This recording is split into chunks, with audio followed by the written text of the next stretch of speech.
Alright, salut tout le monde, bienvenue au podcast de Blue Chip Prospect. Aujourd'hui, on va revisiter le dernier repêchage, le repêchage de 2023, puis on va identifier des joueurs des risers dans le fond, puis on va identifier aussi des fallers, pour mettre ça en bon franglais.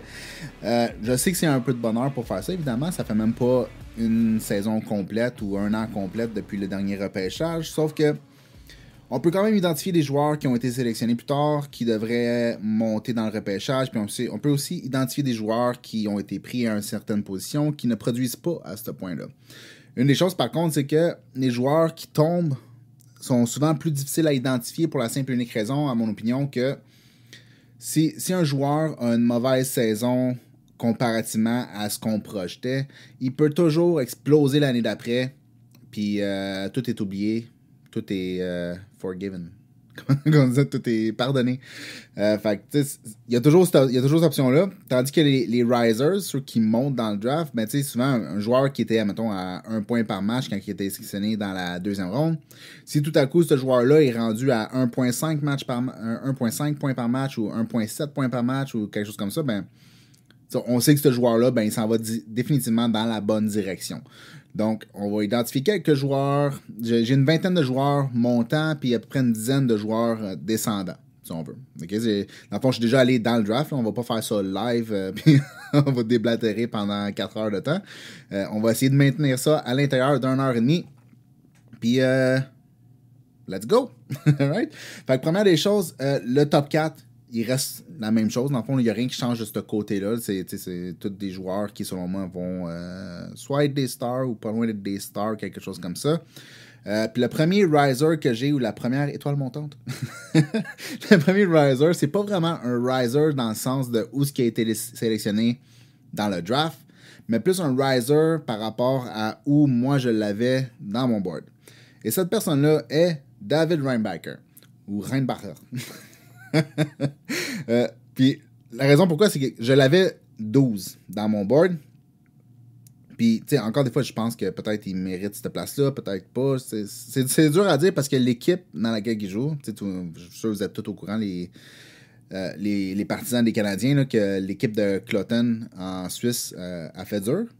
Elle a beaucoup de misère, et pas super bien gérée ni bien coachée. Aucune production offensive, il se passe rien là-bas, en fond. C'est dur d'évaluer un joueur puis de dire, ah, ben ce joueur-là, c'est une star, quand il joue avec des une équipe qui a de la misère à faire un but par match. Là.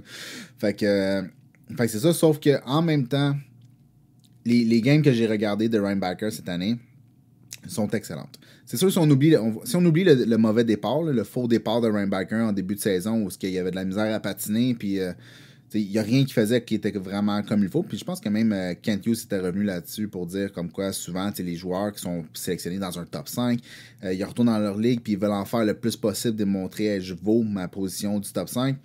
Il a dit c'était probablement un peu ça le problème avec Reinbacher. Que ce soit ça ou pas, c'est pas vraiment un problème. Ça ne change rien dans ma vie. Mais si on élimine le premier quart ou mettons le premier tiers de la saison, puis on regarde le reste, il a été excellent. Il n'y a pas d'autre façon de le dire. Puis, tu sais, on va avoir une meilleure idée quand il va arriver à Laval. On sait que là, il est arrivé à Laval. Mais quand est-ce qu'il va jouer, je suis pas trop sûr. Mais n'empêche que si on oublie l'environnement dans lequel il était, puis on regarde Reinbacher, comment il joue, comparativement aux joueurs qui sont sur la glace avec lui, il était excellent. Il était excellent dans toutes les facettes du jeu. Il patinait très bien. Il était très physique. S'il n'était pas nécessairement physique dans un chiffre, il utilisait très bien sa force et son corps pour séparer les joueurs de la rondelle. Côté défense, que l'attaque soit installée dans la zone, que ce soit juste sur le rush, il était excellent pour défendre, puis il était excellent pour prendre la rondelle d'un joueur en tant que tel, partir de l'autre côté, puis renvoyer la rondelle dans la zone neutre en un instant. Il perd pas de temps. C'est pas comme s'il prend la puck, il s'en va en arrière de son net, qui attend 3-4 secondes, il s'en va à gauche, ah non, je m'en vais à droite, ah non, je m'en vais à gauche, ok, fait 3-4 pas, j'envoie la rondelle, puis tout le monde est rendu immobile, puis attend la ligne bleue de l'autre côté. C'est peut-être pas ça du tout. Il est très, très, très rapide à récupérer la rondelle, soit qu'elle récupère dans le fond, soit qu'elle récupère d'un joueur qui va arrêter. Puis c'est tout de suite, c'est relancé. Fait que ça, c'est excellent, puis c'est extrêmement projectable, très facile. En tout cas, comprenez ce que je veux dire. Okay? Ça se projette facilement. C'est exactement ce que tu veux d'un joueur de la Ligue nationale. C'est qu'il ne prend pas 8 minutes à faire sa décision à ce qu'il va faire avec la rondelle. C'est que il reçoit la rondelle, il va chercher la rondelle, ben, dans la prochaine seconde, 2 secondes, 3 secondes, pour qu'elle soit partie, pour que la relance soit faite rapidement, puis qu'on prenne des joueurs, dans le fond, à contre-pied, puis qu'on crée des surnombres de cette façon-là. Linebacker, excellent de ce côté-là. Puis même dans la zone offensive, je trouvais qu'il était très, très bon là, à lire le jeu puis à se déplacer en conséquence. C'est un peu comme au camp du Canadien. Je sais pas si vous avez regardé un peu le camp, comment ça s'était passé quand il jouait avec Lane Hudson là, dans les matchs intra-équipe. Il était vraiment bon là, pour... ça c'est le camp d'été, là, évidemment. Là, mais il était vraiment bon pour identifier quand est-ce qu'elle allait avoir une passe dans la slot haute, dans la slot basse, peu importe comment on appelle ça, là, dans l'enclave. Il était vraiment bon pour identifier le timing puis se déplacer là dans la petite pocket d'espace libre puis de prendre un tir à partir de là ou de faire un jeu à partir de là. Mais c'est un peu la même chose cette année, sauf qu'un peu plus, un peu partout sur la glace dans la zone offensive. Soit qu'il patine dans l'entour pour essayer de déplacer des joueurs puis d'envoyer une passe au milieu ou de renvoyer ça en haut pour envoyer un tir sur le but, mais je sais pas, je trouvais qu'il lisait très très bien le jeu pour essayer de déplacer les joueurs. C'est pas le meilleur passeur en tant que tel. Souvent, il va essayer de faire une petite passe par-dessus un bâton puis la puck elle lève pas ou c'est pas le meilleur manière de rondelle non plus, mais je trouve que comparativement à où je l'avais au numéro 12, il est définitivement meilleur que le numéro 12. T'sais, si j'avais, admettons, à le comparer là, à des défenseurs de cette année, on sait que le draft de cette année, c'est un draft qui est explosif en défenseurs. Il y en a tout plein. Ils sont tous très bons. Là. Ben, pas tous, là, mais tu en as 5-6 là, qui sont excellents et qu'on projette, qui vont être pris très haut dans le draft. Mais Ryan Backer, il ferait partie de ce groupe-là. Est-ce que je le mettrais avec Dickinson? Fort probablement pas, parce que Dickinson, c'est Dickinson à mon avis. Là, c'est tellement un bon patineur qui fait 6 pieds 3 aussi. Fait que, de la même grosseur, mais un meilleur patineur, meilleure manière de rondelle, meilleur passeur, meilleur tir. Meilleur dans pas mal tout, sauf la physicalité, à mon avis. Fait que, peut-être que je le mettrais pas avec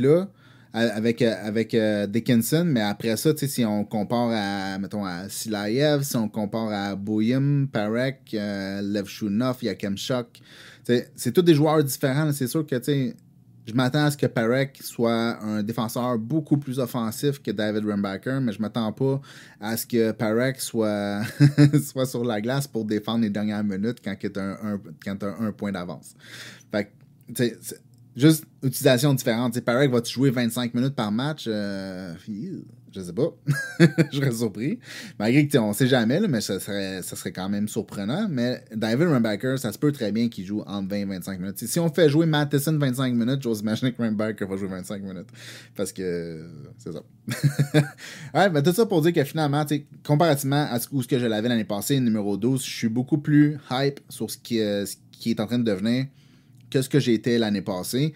Je ne le mettrais pas dans le top 5 encore. C'est sûr qu'un nom que je ne suis pas rendu là, sauf qu'au moins, il serait dans mon top 10, peut-être numéro 8 ou quelque chose comme ça, mais il ne serait pas en dehors du top 10 comme je l'avais l'année passée. En tout cas, je pense pas. À suivre, on verra dans ces matchs à Laval, qu'est-ce que ça donne. On va avoir une bien meilleure idée, un coup qui va être dans un environnement... quand je pourrais dire, dans le fond, un environnement qui est plus sain. Un environnement avec des meilleurs joueurs, des meilleurs coachs, une équipe de développement qui vont venir le voir, qui vont dire quoi travailler, ainsi de suite. Juste, overall, un meilleur environnement de hockey pour apprendre puis se développer. Fait que, puis en même temps, on est capable de comparer. Laval, c'est pas une mauvaise équipe, là, fait qu'on est capable de comparer un peu plus c'est quoi le produit, qu'est-ce qui est sur la glace quand il joue dans la AHL que quand il est dans la Cloton, puis que l'équipe est juste horrible. Ça fait du sens ce que je dis? Je pense que oui. Fait que prochain, on va passer dans le fond numéro 2. Le prochain joueur que je pense qu'il devrait monter dans le draft, puis ça, je pense que tout le monde le savait la journée du draft quand c'est arrivé, puis c'est Matvei Michkov. Dans le fond, le Matvei Michkov, depuis 2, 3, 4 années, tout ce qu'il fait est pratiquement jamais vu. Dans le fond, en ce moment, il a la meilleure draft plus one saison ever. Il a 41 points, 19 buts en 47 matchs dans la KHL. Puis, Matvei Michkov, il a-tu 18 ou il a 19? Il est rendu à 19, il est né en décembre. C'est du jamais vu. Je pense qu'il y a des joueurs qui sont similaires en termes de production. Il y a comme Eli Tolvanen, une affaire comme ça, là, qui avait explosé. l'année suivant son repêchage, mais il n'a jamais été vu comme un joueur de talent de la même façon que dans le fond, Mishkov est. Mais c'est ça. Mais en dehors de la production, c'est le même joueur. Il n'y a pas grand-chose qui a changé. Là, le patin, il y a toujours été quelqu'un qui est capable de patiner, qui a quand même un certain power dans son patin, que sur une courte distance, il est capable de gagner des courses. Sur une courte distance, il est capable de forcer vers l'intérieur. C'est pas quelqu'un qui a peur d'aller vers l'intérieur pour faire ses jeux ou pour prendre un tir.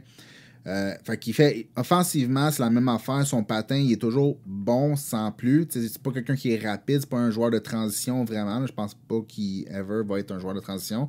Sauf que en bout de ligne, il est efficace avec son patin. Mais il y a encore le problème de vitesse au total, puis il y a encore le problème de il veut pas travailler trop fort. Puis tu sais, j'ai écouté d'autres podcasts, puis je me souviens plus c'est qui, mais il y a quelqu'un qui disait, il disait, c'est pas vrai qu'il travaille pas fort, puis c'est pas vrai qu'il s'applique pas défensivement, qu'il faut regarder les matchs. Ben, écoute, j'en ai écouté plein de matchs. J'en ai écouté plein de matchs l'année passée, puis j'en ai écouté plein de matchs cette saison. Puis mon avis a vraiment pas changé. Puis tu sais, j'ai été high sur Mishkov depuis le début. Là. J'ai toujours eu numéro 2, puis selon moi, c'est probablement peut-être plus le deuxième meilleur, peut-être troisième meilleur, peut-être deuxième aussi. C'est à voir là, un coup qu'il va sortir de la KHL, qu'est-ce que ça va donner. Mais ça regarde très bien d'une façon ou d'une autre.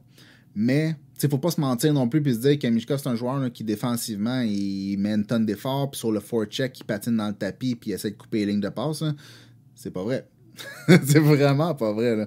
Des fois, il s'implique, il fait le minimum, qui est quand même le minimum, mais il en met pas plus qu'il faut. Là, même, si je me trompe pas, il a même été scratché là, de son équipe à cause de ça.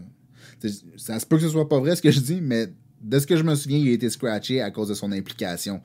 Fait que ça donne une idée si t'es scratché dans le KHL que ça va donner dans LNH. C'est à suivre. Il y a en masse le temps de travailler là-dessus. Il y a en masse. De toute façon, il n'arrive pas avant 2026. Là, il y a toujours ça. Mais n'empêche que c'est quelque chose à travailler absolument. Parce que tu peux pas arriver dans la Ligue nationale puis juste rôder la ligne bleue là, puis attendre une passe à chaque fois pour partir. Là. Tu peux pas passer ta carrière dans la Ligue nationale à faire ça. Là. Parce que même si tu fais 40 buts, tu vas être une valeur négative. Là, parce que ton équipe va toujours être à 5 contre 4. Parce que toi, tu es dans la zone neutre en train d'attendre pour une passe sur chaque chiffre. Ça marche pas comme ça, malheureusement. Mais d'une façon. Mais en termes d'offense, c'est sûr qu'il va être très très bon. Maintenant, c'est à savoir s'il y a le vouloir de s'améliorer. Mais d'une façon ou d'une autre, Matvei Mishkov, il mérite plus haut que numéro 7. Ça, c'est évident. On le savait la journée qui a été drafté, puis on le sait encore un an plus tard, quand à chaque saison, il bat les records. Meilleur joueur draft plus one, meilleur joueur dans la KHL dans le draft year, meilleur joueur dans la MHL l'année avant le draft, meilleur joueur l'année avant le draft au U18s.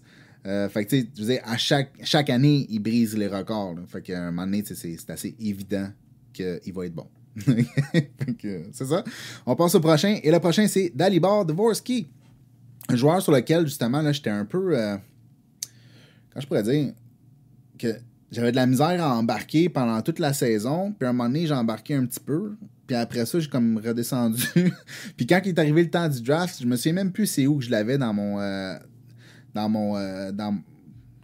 ranking. Sauf que j'étais plus extrêmement haut sur lui. Je vais aller voir justement dans mon ranking ici. Là, je l'ai ouvert. Ah, je l'avais 11. Fait quand même, c'est pas space. Ce que je dis, c'est pas vrai. Je l'aimais, dans le fond. Mais non, je me souviens que pendant la saison, mon hype pour Dalibor Dvorsky a descendu.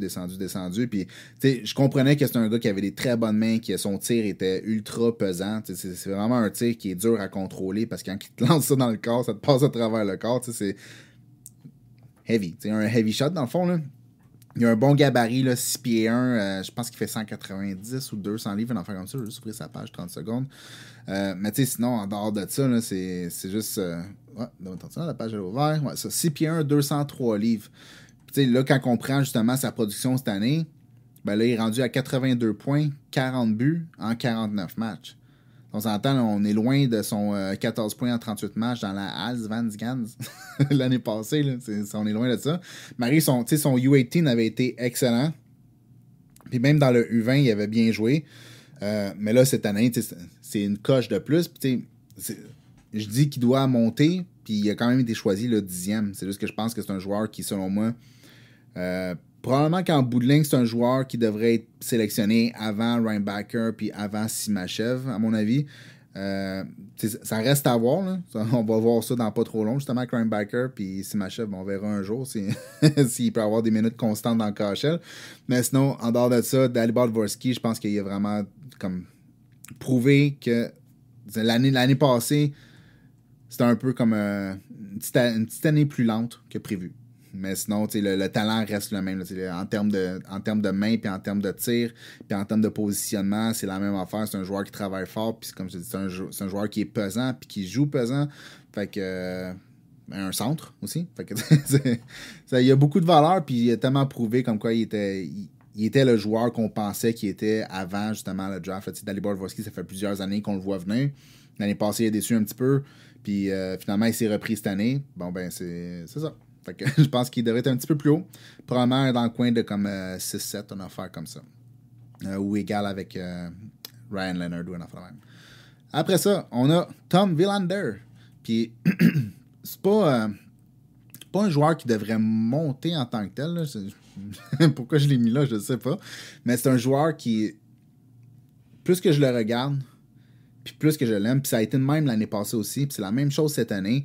L'année passée, en début d'année, on s'entend, c'est très, très, très moyen. Là, on voyait le patin, on voyait le physique, mais il n'y avait pas grand-chose qui se passait.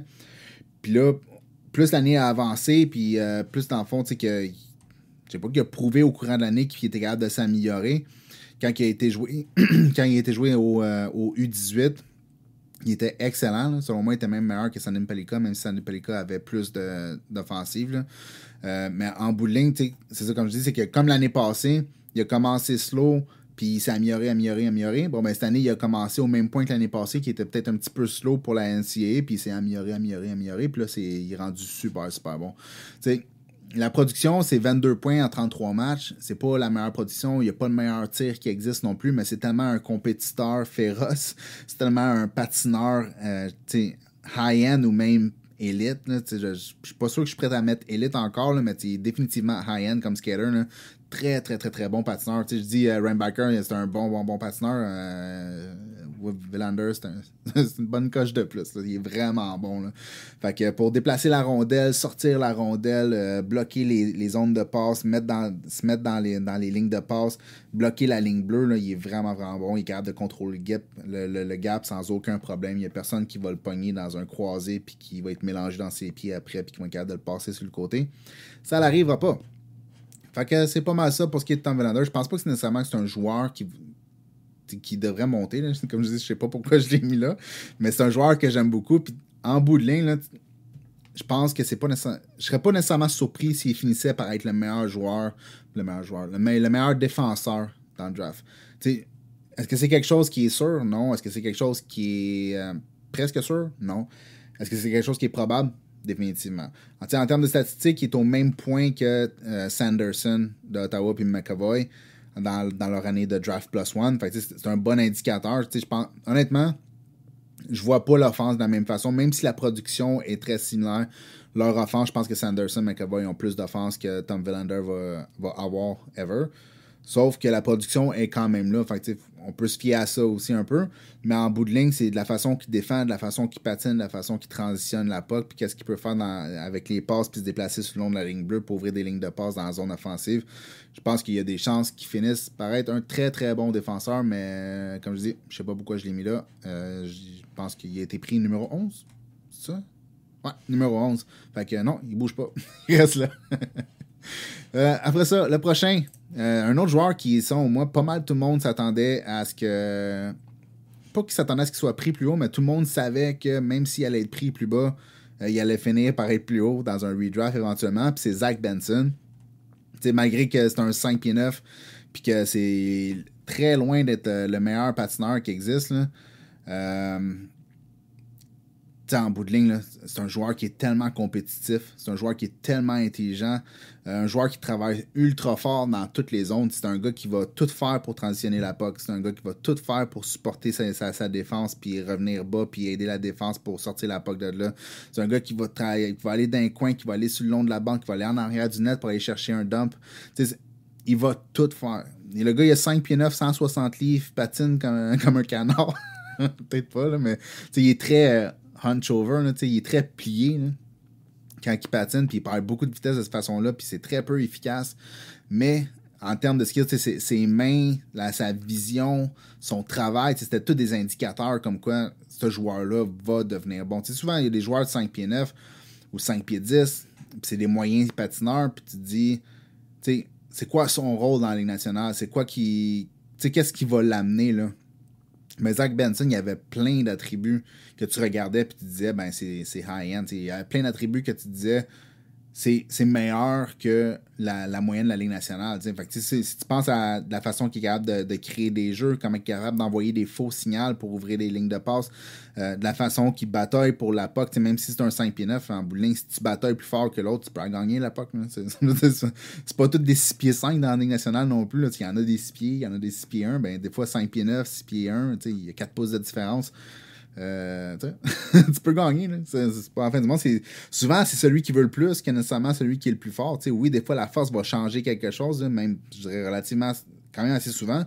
Sauf que si tu veux et tu es prêt à faire le combat pour aller chercher à la puck, dans le fond, ben, tu as une chance de sortir à chaque fois. Là, si tu te bats comme si c'est personnel, il y a une chance.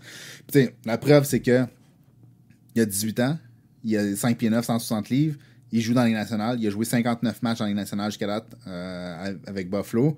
Il a 23 points, 9 buts, plus une coupe de highlights. C'est un assez bon indicateur qu'il ne devait pas être numéro 13. Là. Il devait être plus haut que ça. 23 points là, en 59 matchs, là, c'est excellent. Là. Je me souviens plus c'est quoi le nombre de points qu'il y avait Slavkovski l'année passée. Donne-moi 30 secondes. On va aller ouvrir ça. Puis on va aller voir. Juraj. Oups. C'est pas trop faire d'erreur, puis pas trop prendre de temps non plus. Question que... Hein? Juraj Slavkovski. L'année passée, dans sa première année dans la Ligue nationale, en 39 matchs, 10 points. L'autre, en 59, 23. Fait que, il y a une meilleure production que Slavkovski à son année. C'est pas nécessairement... Ça veut rien dire, là, en réalité, c'est plus pour faire une comparaison, là, mais 23 points en 60 matchs en Ligue nationale à 5 pieds 9, ça n'a aucun sens. Puis en plus, il reçoit du power play time et du PK. Il n'en reçoit pas une tonne, là, il n'est pas tout le temps sur le penalty kill, mais n'empêche qu'il joue sur le PK puis il joue sur le power play. Fait que, s'il a la confiance de son entraîneur à ce point-là, c'est définitif qu'un gars qui a été drafté là, une couple de mois, numéro 13, il n'aurait pas dû être numéro 13. Puis je pense que tout le monde le savait, sauf les équipes de la Ligue nationale. Pour une raison ou une autre. Je comprends là, le concept de vouloir drafter pour des joueurs qui vont être capables de jouer fort en série, puis de drafter pour avoir des gars qui sont pesants, qui sont durs à jouer contre, des affaires comme ça. Mais Zach Benson, il est dur à jouer contre. Même s'il n'est pas pesant, c'est un joueur qui est dur à jouer contre. Puis, je veux dire, on regarde Vegas l'année passée, Marchessault, c'est le MVP, puis il y a une raison, là, il jouait très fort, puis il était ultra productif, super intelligent, sa glace, toujours au bon endroit. Ben, Zach Benson, il peut définitivement être ça, plus, là.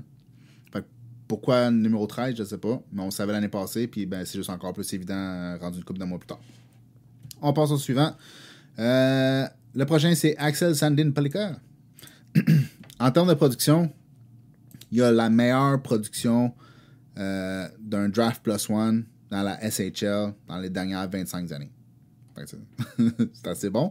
Sauf que c'est à prendre avec un grain de sel, à mon avis, pour la simple et unique raison, ben pas la simple et unique raison, mais pour plusieurs raisons dans son cas, mais pour une des raisons, c'est qu'il y a des joueurs comme Victor Soderstrom qui ont exactement la même production que lui. T'sais, moins de buts, plus de passes, mais n'empêche la même production, le même taux d'efficacité point per game que Sandin-Pellikka.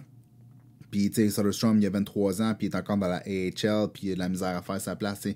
Je pense que selon moi, il serait capable de jouer sur une troisième paire, mais c'est pas le meilleur des défendeurs, on s'entend. Puis c'est pas comme si Pelika c'était le meilleur des défendeurs non plus. C'est un joueur qui est très offensif, c'est un gars qui est très habile pour bouger la puck sur la ligne bleue, dans la zone offensive, puis même faire des transitions, des passes de sa zone jusqu'à la zone neutre, qui est très très bon pour le faire. Mais défensivement, c'est un travail qui était en progrès l'année passée, puis qui est encore en progrès cette année. Fait que, tu sais, comme dit, la production, la meilleure en 25 ans, mais c'est à prendre avec un grain de sel parce qu'il y en a d'autres qui avaient exactement la même production, puis ça regarde pas nécessairement bien pour que ce soit des joueurs haut dans le line-up, admettons, tu sais. Ça n'a jamais été mon préféré. L'année passée, c'était pas mon préféré, puis ça l'est pas plus cette année, puis je pense que je l'avais... Donnez-moi 30 secondes. Ouais, je l'avais placé 23e l'année passée. Fait que, tu sais, c'était pas mon préféré. C'est sûr que là, il montrait comparativement où ce qui a été choisi, qui est le numéro 17, mais il montrait d'une coupe de spots. Il montrait, mettons, plus haut que Wood, plus haut que Hanzak, des affaires comme ça, mais il se rendrait pas dans le top 10. Là. Donc, en tout cas, à mon avis, d'aucune façon, c'est un joueur qui devrait être dans le top 10, mais c'est un joueur qui mérite d'être plus haut que où ce qui a été sélectionné pour sa production, puis pour qu'est-ce qu'il est capable de faire sur une glace avec la rondelle. T'sais, dans le fond, là, à chaque fois qu'il y a la rondelle sur son bâton, il y a quelque chose de dangereux qui peut arriver. Fait que, c'est ça. Prochain, Oliver Bunk. Excellent. J'ai dit d'autres choses à dire, non? Non, c'est pas. Dans le fond, Oliver Bunk, c'est un autre joueur que sa saison comment c'est fabuleuse. il y a une saison fantastique en termes de production, puis c'est pas au détriment de sa défense. C'est pas comme s'il a laissé tomber sa défense, puis le fait qu'il est capable de pousser tout le monde vers l'extérieur, puis de les maintenir à l'extérieur, bloquer les lignes de passe, puis aller ramasser des pucks, puis après ça, de la relancer rapidement. Il a pas laissé ça de côté pour aller produire. Mais là, il a 67 points, 24 buts en 58 matchs. Fait que, dans le fond, la façon que je vois ça, c'est que si tu as un joueur qui est relativement bon, puis il joue pour London, tu le piges. Parce qu'on dirait que tous les joueurs qui jouent pour London, qui sont relativement bons, ils finissent par être super bons. Fait que, en tout cas, moi, c'est un bet que je ferais à chaque fois parce que là, ça a juste plus de sens. Ça fait des décennies que c'est de même. Là, qu'à chaque fois qu'ils ont un joueur et qu'il a l'air bon dans son draft year, ben, il finit que finalement, l'année d'après, c'est une bête. C'est une bête féroce. Peut-être pas féroce, mais n'empêche que.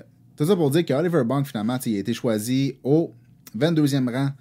Je pense qu'il devrait définitivement être un pick dans le top 15 parce que la façon qu'il est capable de produire de l'offense, la façon qu'il défend, la façon qu'il produit son offense, pas au détriment de sa défense, comme j'ai dit, qui bouge mieux qu'il bougeait l'année passée.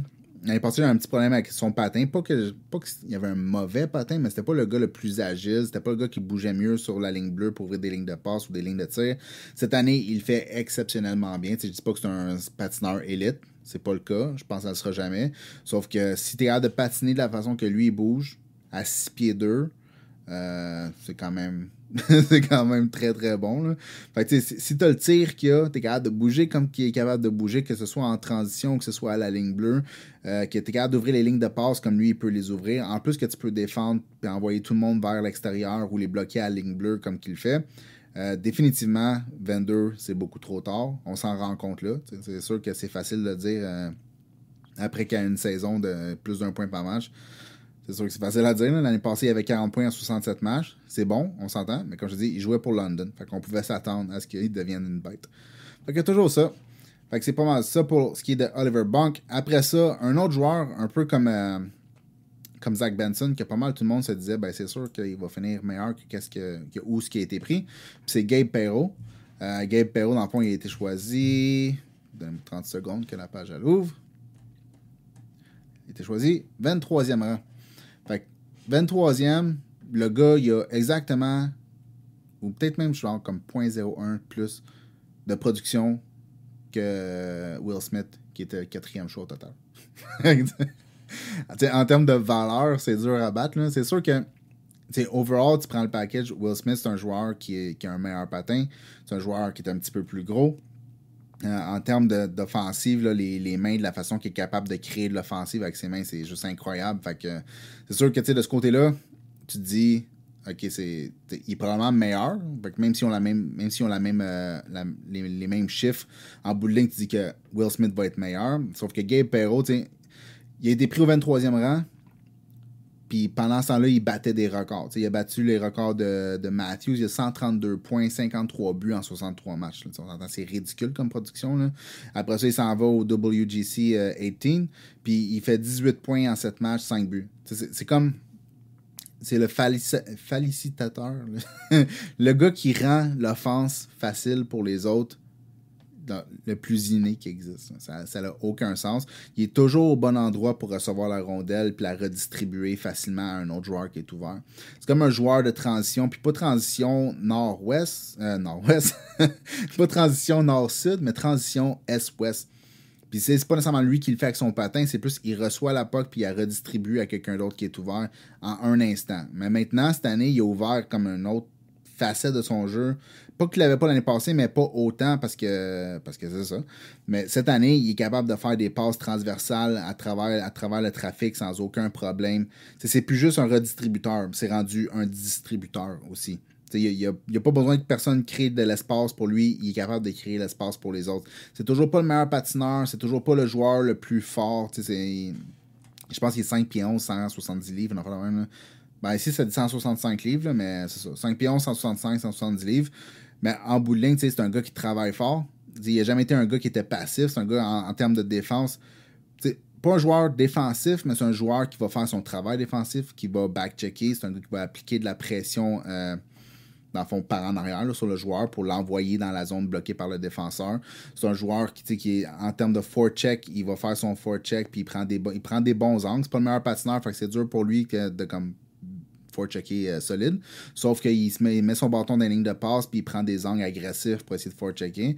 Mais en termes d'offense, il est tellement excellent pour créer de l'espace puis redistribuer des pucks ou même pour ouvrir le jeu pour ses teammates que c'est incroyable qu'il soit pris au numéro 23. Mais... quand il a été pris au numéro 23, c'est comme je pense que la majorité du monde savait que sa production allait être meilleure que son rang de sélection. Moi, je l'avais au numéro 10 dans ma liste. Je pense que jusqu'à date, il prouve qu'il était pas mal plus proche du numéro 10 que du numéro 23. Mais la Ligue nationale étant ce qu'elle est, puis d'une façon comprenable aussi, ça se peut là, que ça fonctionne pas pantoute pour Perreault, puis qu'à cause de son patin, puis son corps qui est sur un frame de chat, ça se peut que ça passe pas, puis que ça marche pas.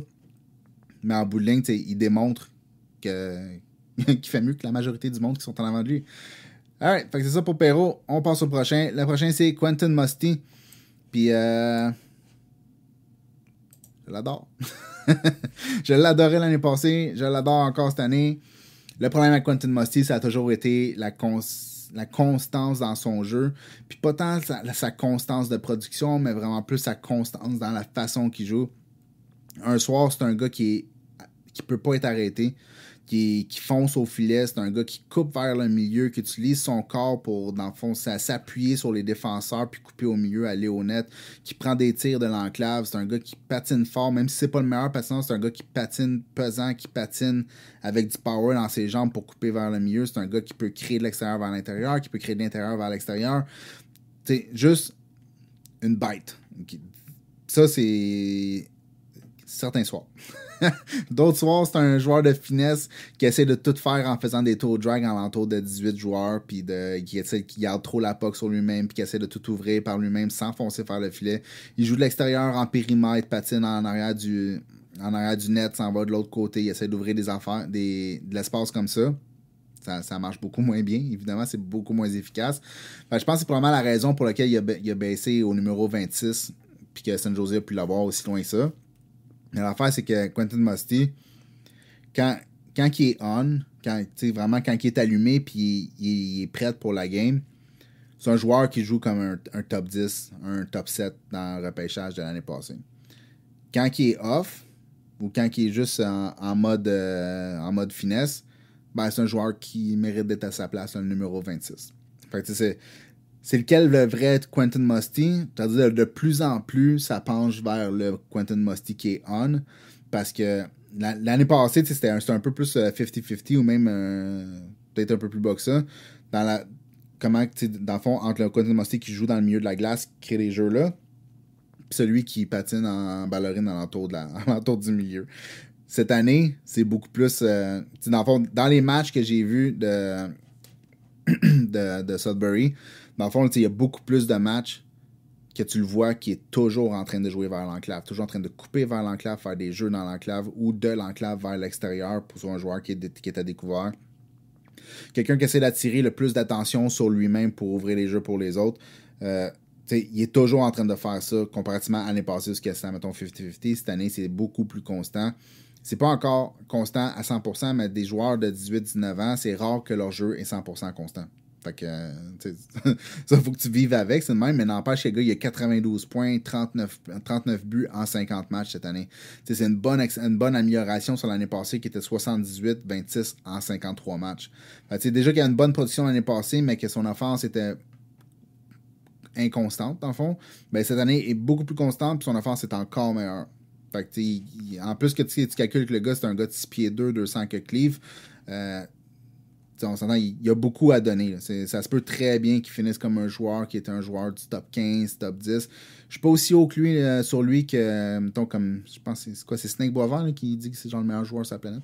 Peut-être pas le meilleur sur la planète, mais un des top joueurs. Je suis pas sûr que je suis prêt à dire ça encore, là, mais je pense que définitivement, comme l'année passée, j'étais déjà haut sur lui, ben, je suis juste encore plus parce qu'il est juste encore meilleur et encore plus constant. Passons au prochain. Et le prochain, c'est Callum Ritchie. Puis il faut quand même se dire là, que c'est un petit peu fou que back-à-back, il y a eu Quentin Musty puis Callum Ritchie juste après. C'est deux joueurs qui... Quand je peux dire, c'était quand même relativement évident là, que c'était des joueurs qui allaient être... Quand je pourrais dire, c'était évident que c'était des joueurs qui avaient... un potentiel. C'est pas comme si c'est des petits joueurs, là, c'est pas des joueurs de 5 pieds 9, c'est des gros joueurs. Puis Callum Ritchie, je sais, je dis que c'était évident, puis dans le fond, c'est pas vrai que c'était évident. Là. Il était à 1 point par match, puis that's it, puis lui aussi, il était très, très inconstant, sauf qu'il était inconstant d'une autre façon. Il était inconstant dans le sens que sa production était inconstante. Mais la façon qu'il jouait, c'était toujours pas mal de la même façon, puis c'était pas le gars le plus engagé qui existe sur la planète, là, on s'entend, là, des fois, c'était même un peu soft, sauf que n'empêche, le gars, c'est un gars de 6 pieds 2, il patinait super bien, un super bon playmaker, des bonnes qualités de passe. Il y avait un joueur, là. Fait que, quand tu regardes, mettons, comme Calgary qui a pris Samuel Honzek à numéro 16, je pense, t'aurais pu aussi bien prendre Quentin Musty ou Callum Ritchie. Tu perdais 2 pouces, mais tu gagnais une tonne en skills, là. Ça aurait fait plus de sens de ce côté-là, de mon avis à moi en tant que tel. Là. C'est sûr que c'est facile à dire des mois plus tard, une saison complète plus tard.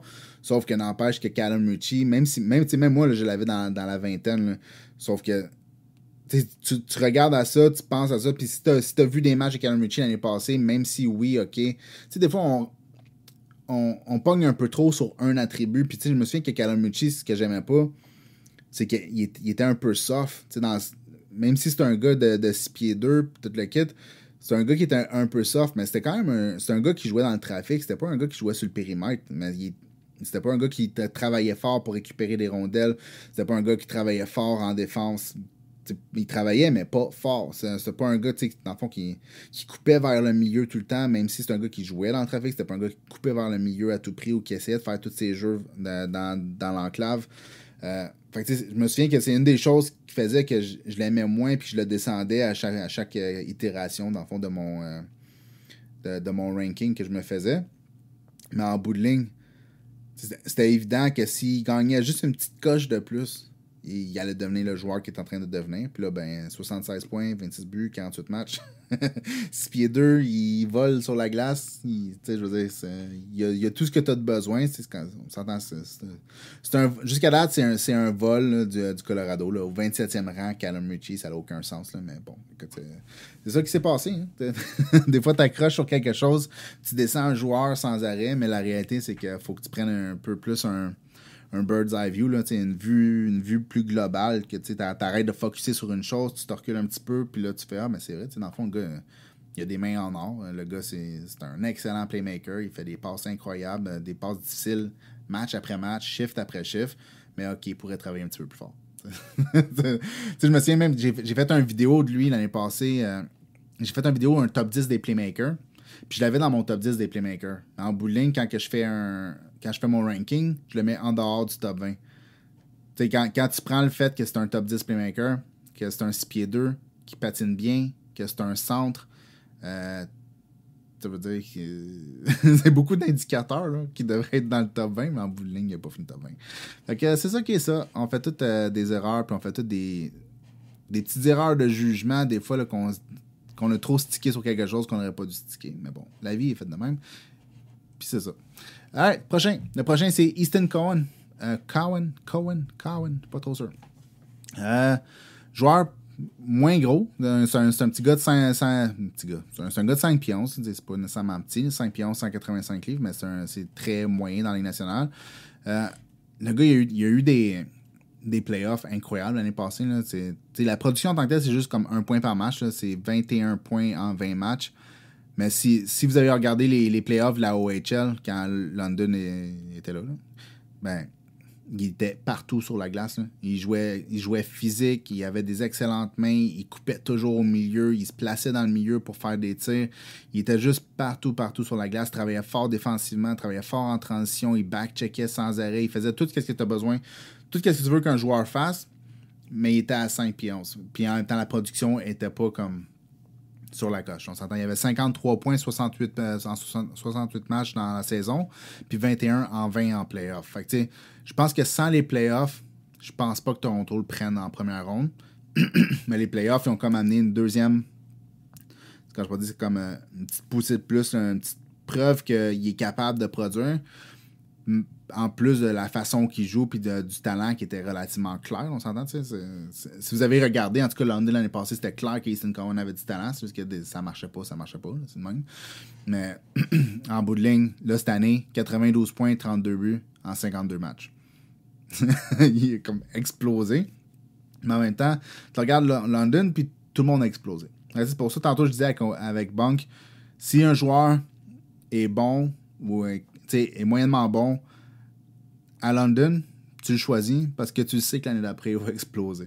Là, en ce moment, cette année, on a Dickinson qui est comme 1 point par match. L'année passée, ça va être l'année prochaine, ça va être un défenseur de 90 points. Ou une affaire de même. C'est presque sûr, c'est toujours comme ça avec eux. Fait que tu prends Robert. C'était Robert Thomas il choisit comme 24e. C'est super bon. Le défenseur à Edmonton, là, c'est quoi son nom? Celui qui joue comme un asperge trop cuit, là, mais qui est super bon offensivement, c'est Evan Bouchard. Une bonne année de repêchage, l'année d'après, il a explosé. Fait que, c'est toujours comme ça avec London. Fait que quand tu as un joueur qui est moyennement bon, qui est bon là, avec London, tu le prends puis tu bêtes sur le fait qu'ils vont te le développer, ils vont te le mouler, puis ils vont te donner ça, puis ça va être un joueur de la Ligue nationale. Fait que c'est ça pour Easton Cowan. Puis tu sais, même, il y en a un autre, là, Devin Barkey. C'est quoi son nom? Je me souviens plus. Mais en tout cas, je l'ai plus tard, là. On va parler de lui peut-être. On parlera pas de lui, mais son nom va être nommé tantôt. Mais tu sais, c'en est un autre joueur justement de London qui est parti de. Je pense que lui, c'est en 3e ronde en plus, qui est parti de. Un bon joueur sans être le meilleur joueur. Puis c'est un 5 pieds 9, on en parle même. Fait que c'est encore plus risqué. Mais il a explosé offensivement lui avec. Fait que c'est juste la tendance, c'est ça. Ou la constante plutôt dans leur cas. Pas la tendance. Alright, prochain joueur, c'est Bradley Nadeau.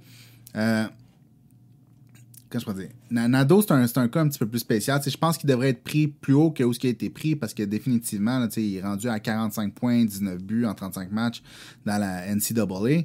Sauf que sa game au complet est basée en l'entour de un de ses attributs, puis c'est son tir. L'année passée, j'ai fait une vidéo qui était les top 10 tireurs pour le draft de 2023. Puis Bradley Nadeau était dedans. Puis c'était le joueur, en dehors de Connor Bedard, qui évidemment, il avait un tir bien meilleur que tout le monde, puis qui était capable de. C'est pas juste qu'il avait un meilleur tir, c'est aussi de la façon qu'il était capable de tirer dans n'importe quelle position, la puck n'importe où sur son bâton, entre ses jambes, en arrière, en avant, sur le côté, ça n'avait pas d'importance, il pouvait l'envoyer dans le net de la même façon aussi facilement. Ben, dans le fond, le joueur que je trouvais que j'étais pas autant, mais comme le deuxième joueur avec lequel j'étais le plus impressionné de son tir, c'était Bradley Nadeau.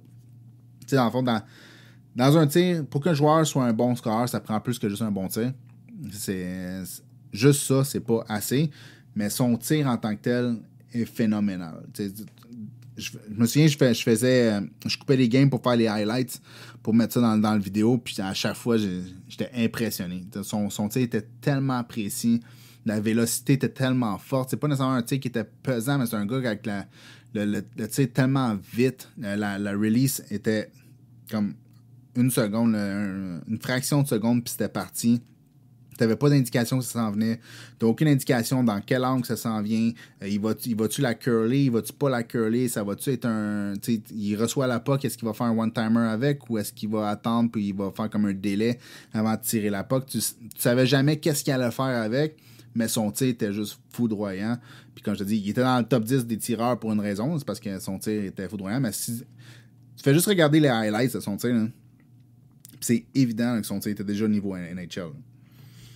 Il n'y a pas de question. C'était déjà niveau NHL, sauf que, comme je dis, c'est que c'est pas un gros joueur, c'est un joueur de 5 pieds 10, c'est pas nécessairement un patineur là, hors pair ou quelque chose comme ça, c'est un patineur qui est correct. Fait que tu sais, ça va être plus dur dans la Ligue nationale là, de transposer ça dans la Ligue nationale, sauf que il est en train de prouver dans la Ligue, dans la NCAA en ce moment qu'il est capable de faire ses tirs. Fait que je pense que dans la Ligue nationale, il va être capable d'amener de l'offense. C'est un peu comme j'ai dit dans la version anglaise du podcast, il y a Newhook avec le Canadien. Dans son année de repêchage, dans son année après le repêchage, il a été très bon dans la NCAA aussi. Il a eu une très bonne production. Je ne me souviens plus exactement c'est quoi, mais il y a eu une production au-dessus d'un point par match. Fait que ça allait très bien. Là. Sauf que, en bout de ligne, tout était construit en l'entour de son patinage. C'est un patinage c'est un gars qui peut patiner mieux que la grande majorité du monde, spécialement dans la NCAA. Bon, mais c'est la même chose, dans le fond, pour Bradley Nadeau. Dans le fond, il peut tirer la puck mieux que la grande majorité du monde. Sauf que c'est des joueurs qui ont un attribut qui sort de l'ordinaire, qui est vraiment, vraiment bon. Fait qu'il faut qu'ils build leur game là-dessus. Fait que, tu sais, on peut voir que Newhook, c'est un joueur, ça a l'air d'un joueur de 40, peut-être qu'il va se rendre à 50 points, c'est pas sûr. Mais c'est pas un joueur qui est créatif, c'est pas un joueur qui est nécessairement un bon passeur, il a un bon tir, il patine bien, il se patine dans le trouble des fois, c'est pas le meilleur gars de transition, je dirais, sauf qu'en bout de ligne, il y a un attribut qui est vraiment, vraiment fort. Est-ce que c'est un joueur de top 6? Je sais pas, c'est peut-être plus un joueur de middle 6 qui va jouer sur ta troisième ligne, qui peut monter dans la deuxième ligne si tu en as besoin, tu un joueur qui est blessé, une affaire comme ça. Ben, tu sais, Bradley Nadeau, s'il est capable, dans le fond, là, d'amener son patin un peu plus dans le fond, de devenir plus fort aussi, bon, ben, je pense que ça risque d'être le même type de joueur. T'sais, je pense pas que c'est un joueur de première ligne ou une affaire comme ça parce qu'il a un tir foudroyant, mais je pense que c'est un gars qui est capable, justement, là, s'il a donné son jeu un petit peu plus haut puis son patin un petit peu plus haut, c'est le type de joueur qui peut jouer dans un middle six puis devenir super important pour l'équipe. Là. Fait que c'est pas mal ça pour Bradley Nadeau qui a été repêché, je pense, numéro 30, c'est ça? Ouais, numéro 30 par la Caroline. Fait que c'est ça. Il est juste très bon. Après Bradley Nadeau, on a Gavin Brindley, le joueur que tout le monde se disait, bah, il est bon parce qu'il joue avec Fantilli. Puis là, Fantilli est plus là, puis il est encore meilleur. Fait que finalement, c'était pas à cause de Fantilli, c'était à cause de Gavin Brindley.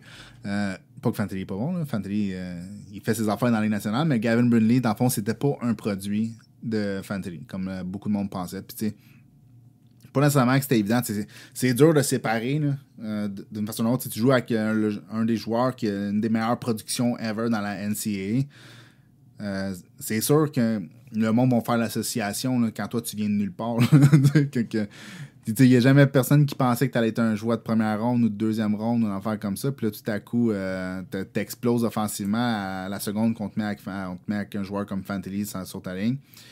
C'est sûr que ça va amener des discussions, puis c'est sûr que ça va faire en sorte que le monde va penser que tu es un genre de produit de ce joueur-là. Sauf que pour Gavin Brindley, même si tu enlèves la production en tant que telle, c'était toujours évident que c'était une petite boule d'énergie. Là. C'est un gars qui est toujours en train de bouger, qui est toujours en train de se battre, t'sais, même s'il est minuscule, là, je pense qu'il est 5 pieds 9. Ouais, ça, 5 pieds 9, 160 livres, 168 livres. T'sais, il est pas gros, il n'a jamais été gros, il n'a pas un gros tir en tant que tel, malgré qu'il score plein de buts. Là, il n'a pas un gros tir en tant que tel. Il se place aux bons endroits, puis il va au net, puis il n'a pas peur d'aller dans les endroits dangereux, il n'a pas peur de se battre pour la puck, il va en arrière du net, il va d'un coin, il va sur le long de la bande, il fait du cycle, il fait tout ce qu'il a besoin de faire. Puis quand on regarde un match de Michigan, il est toujours le meilleur joueur sur la glace. Je n'ai pas écouté une tonne de matchs à Michigan cette année, sauf que les fois que je l'ai regardé, dans cette équipe-là, ils ont quand même McGorty, ils ont Nazar, ils ont Casey, puis à chaque fois, le joueur qui sort le plus, c'est toujours Gavin Brunley. C'est comme... c'est comme dans le temps du prime de Gallagher, tu as regardé un match du Canadien, puis tu avais des joueurs avec du talent comme Galchenyuk, t'avais des... Dans le temps, il y avait du talent. Mais tu sais, t'avais des bons joueurs, mais le joueur qui sortait soir après soir, puis que t'avais regardé, puis t'étais comme il y a eu un bon match, lui. Bon, ben, c'était Gallagher. Parce qu'il était toujours dans le trafic, puis il fonçait au net, puis il faisait sa game de la façon qu'il joue sa game. Ben, Gavin Brunley, c'est pas nécessairement qu'il joue le même type de game, mais c'est le même type de joueur dans le sens que tu le remarques toujours sur la glace parce que c'est ça. Il est explosif, il est énergique, il est plein de talent, puis il va vite, il est petit, puis il travaille fort. C'est ça. Fait qu'on le remarque. C'est pas mal ça. Pour Gavin Brunley. Prochain, c'est Casper Aaltonen. Puis je l'ai mis là, mais je suis pas sûr. Je suis pas sûr, dans le fond, que c'est un joueur qui devrait monter. Moi, je me souviens, dans mon ranking, là, je vais aller voir 30 secondes. Juste ici, dans mon ranking, je pense que je l'avais mis en toute fin. C'est peux-tu? Je suis fou. Ouais, ça, je l'ai mis 32e dans mon ranking. Fait que c'est ça. Puis, il a été choisi 36e. Fait que c'est pas bien loin. L'affaire, c'est que c'est un joueur de 6 pieds 3, 200 livres. Puis c'est un joueur qui a un tir dévastateur. C'est pas le joueur le plus intelligent. C'est pas le gars qui est meilleur en main. C'est pas le gars qui travaille le plus fort. Il a besoin de quelqu'un pour créer de l'espace pour lui. Malgré son corps, malgré son reach, puis comment il peut protéger la rondelle, c'est pas un gars qui crée une tonne d'espace pour lui-même. Lui, il se place puis il attend la rondelle pour lancer un one-timer. C'est pas quelque chose qui se transmet toujours dans les nationales, là, mais si ça se transmet, ça peut se transmettre très bien. Puis quand t'es gros comme ça, ben ça se peut que tu développes d'autres attributs par-dessus ça, mais le fait n'empêche que pour London en ce moment, il a fait 32 buts en 55 matchs, 60 points. Fait qu'il est au-dessus d'un point par match. Il a 32 buts. Il est allé au U20s, puis il a 6,3 buts en 7 matchs. Fait la production n'est pas excellente, sauf que la raison pourquoi je pense qu'il devrait peut-être monter un petit peu, c'est j'ai tellement écouté de Dickinson cette saison que j'ai vu Aaltonen toujours, sans arrêt, dans le fond. Là, à toutes les semaines, je l'ai vu. Puis à toutes les semaines, je trouvais qu'il faisait des bons jeux. Je trouvais qu'il se plaçait aux bons endroits, puis que son tir était tellement fort. Mais tu sais, est-ce que ça va être pareil dans les nationales? Il y a un patin qui est quand même moyen. C'est pas nécessairement un grand patineur. Il n'est pas très agile. C'est pas un gars qui bouge rapidement pour aller dans un gap qui s'est ouvert. C'est un gars qui va même rester à sa place. Sauf qu'il y a des soirs qui, des fois, il décide de tout faire puis il va protéger la rondelle puis il fonce vers le milieu puis il lean sur le défenseur pour aller rentrer. Ça arrive, c'est pas constant, mais juste son tir et sa grosseur, c'est quand même deux attributs qui sont très intéressants pour l'année nationale. Fait que c'est à suivre. La production a été bonne cette année, comparativement à l'année passée, parce que c'était juste ridicule. Là, dans le fond, il y avait 1 point en 27 matchs dans la Liga. Fait que le 60 en 55 plus 32 buts, c'est quand même très bon. Fait que c'est à suivre, mais je pense que peut-être qu'il devrait monter une petite affaire. Le 36, c'est un petit peu bas pour un gars qui a ce potentiel-là. Prochain joueur. Puis ça serait weird qu'il soit pas sur cette liste-là. Parce que si vous m'avez écouté depuis plus que 5 minutes, là, vous savez que Andrew Crystal, c'est un de mes joueurs préférés. J'en parle dans pratiquement chaque vidéo que je fais, quasiment dans chaque podcast que je fais aussi. Je parle de Andrew Crystal. C'est un de mes joueurs. C'est un de mes joueurs préférés que j'ai évalué dans ma vie. C'est simple.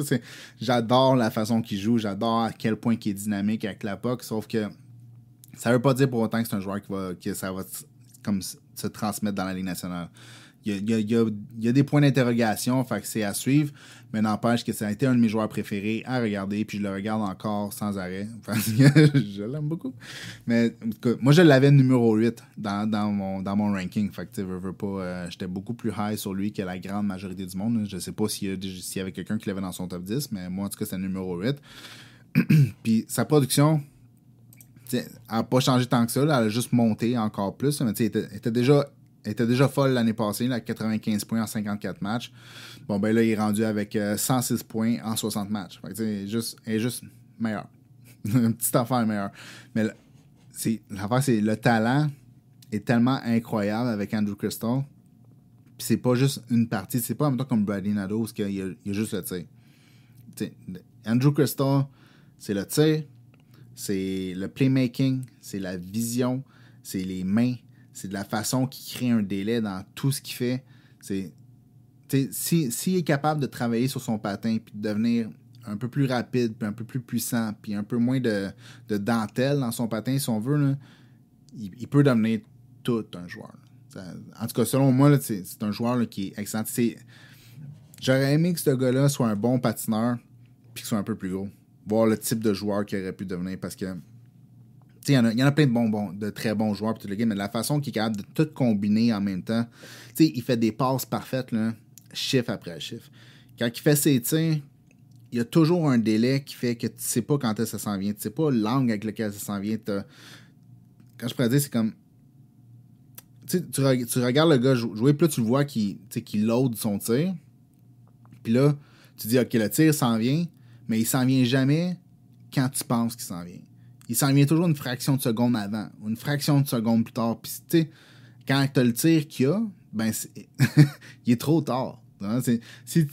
S'il n'est pas arrivé quand toi, tu t'es préparé, il est juste trop tard. Tu l'arrêteras pas. Ça va juste rentrer. Puis, tu sais, la preuve, c'est que je pense qu'il y a 39 buts.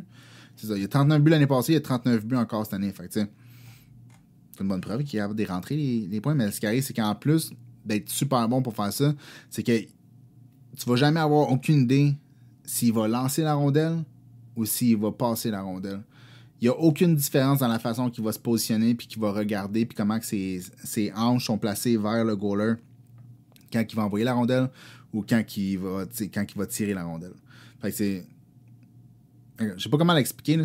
J'ai essayé toute l'année passée d'expliquer à quel point il est bon et à quel point il crée des misdirections, qu'il envoie des faux signaux puis que tout est faux. Tout ce que tu regardes de lui est faux. J'essaie de l'expliquer puis je sais pas, j'ai de la misère à le mettre en mots, en français et en anglais. Mais je me comprends. C'est ça qui est important. Fait que c'est pas mal ça. Andrew Crystal, comme je vous dis, je l'avais numéro 8. Il a été sélectionné 40. Puis je pense qu'il éprouve encore comme quoi il devrait être plus haut que ça. Le patin, il y a du travail à faire, mais il y a déjà eu du travail dessus. Il y a plus de power en ce moment dans ses jambes qu'il y en avait l'année passée. C'est pas nécessairement un joueur qui est plus rapide, mais c'est un gars qui est capable sur des courtes distances de gagner ses courses. Il y a moins de dentelle, moins de patins en Mohawk ou en Ten-2 en train de passer passer dans le fond à travers les joueurs. Là, il bouge plus autant latéralement en Mohawk, ce qui est une bonne chose. Dans le fond, dans les nationales, ça marche pas bien de toute façon. Là. Fait que il fait moins, il a plus de power, il a un petit peu de vitesse sur les courtes distances, sur des longues distances, il gagnera pas des marathons, c'est sûr. Fait que, mais en bout de ligne, le skills, c'est juste incroyable. On passe au prochain, et le prochain, c'est Carson Rehkopf. Puis un autre joueur qui... J'étais surpris qu'il soit pas en première ronde malgré la production l'année passée, là, parce que c'est un joueur qui, plus qu'on avançait dans l'année, plus qu'il avait l'air de... Plus qu'il prenait de l'attraction, plus qu'on parlait de lui, plus que toutes les places qui font des scouting reports ou des listes, que ce soit des athlétiques ou... je sais pas moi, toutes les places qu'ils font, là. Tout le monde commençait à en parler de plus en plus qu'on avançait dans l'année. C'est un gars de 6 pieds 2, 190 livres. Il y avait 30 buts l'année passée, mais la production overall, c'était 59 points sur 68 matchs. Fait que la production était un peu comme un point d'interrogation, mais les buts n'étaient pas un point d'interrogation. 30 buts, 68 matchs dans ton année de naissance. dans ton année de draft, c'est impressionnant. C'est une très bonne production. Fait que... Mais quand tu prenais le package au complet, c'est pas le meilleur patineur, c'est pas le gars qui travaille le plus fort en défensive non plus ou le long des bandes. Puis c'est un peu la même chose cette année, sauf que il a gagné un petit peu pas il a gagné, mais il s'applique un peu plus, on pourrait dire. Mais là, la production s'est rendue 94 points, 52 buts en 58 matchs. Puis si vous avez regardé les U20, il était excellent dans les U20. Mais il a juste eu 4 points en 5 matchs, mais il était excellent dans les matchs qu'il a joués. C'est ça. Fait que, en bout de ligne, là, il y a une saison folle. C'est un gars c'est un gros joueur. C'est un joueur qui tire comme ça n'a aucun sens puis qui fait des buts à n'en plus finir. J'étais déjà un peu surpris l'année passée qu'il soit pris dans la deuxième ronde. Ben, je suis encore plus cette année. Même si moi-même, je ne l'avais pas dans ma première ronde, là, je pense. En tout cas, là, si je regarde 30 secondes, j'ai dit Carson Rickoff. Carson. Non, je l'avais pas dans ma première ronde. Fait que, je l'avais 34e. Fait qu'il était pas loin. Mais n'empêche que je l'avais pas dans ma première ronde. Je l'avais même pas, je pense pas que je l'avais dans mon top 10 des tireurs non plus. Fait que, moi aussi, j'ai passé à côté comme pas mal tout le monde. Là. Sauf que, c'est ça. Il y avait des signes indicateurs, puis on les a pas suivis. La vie va ainsi.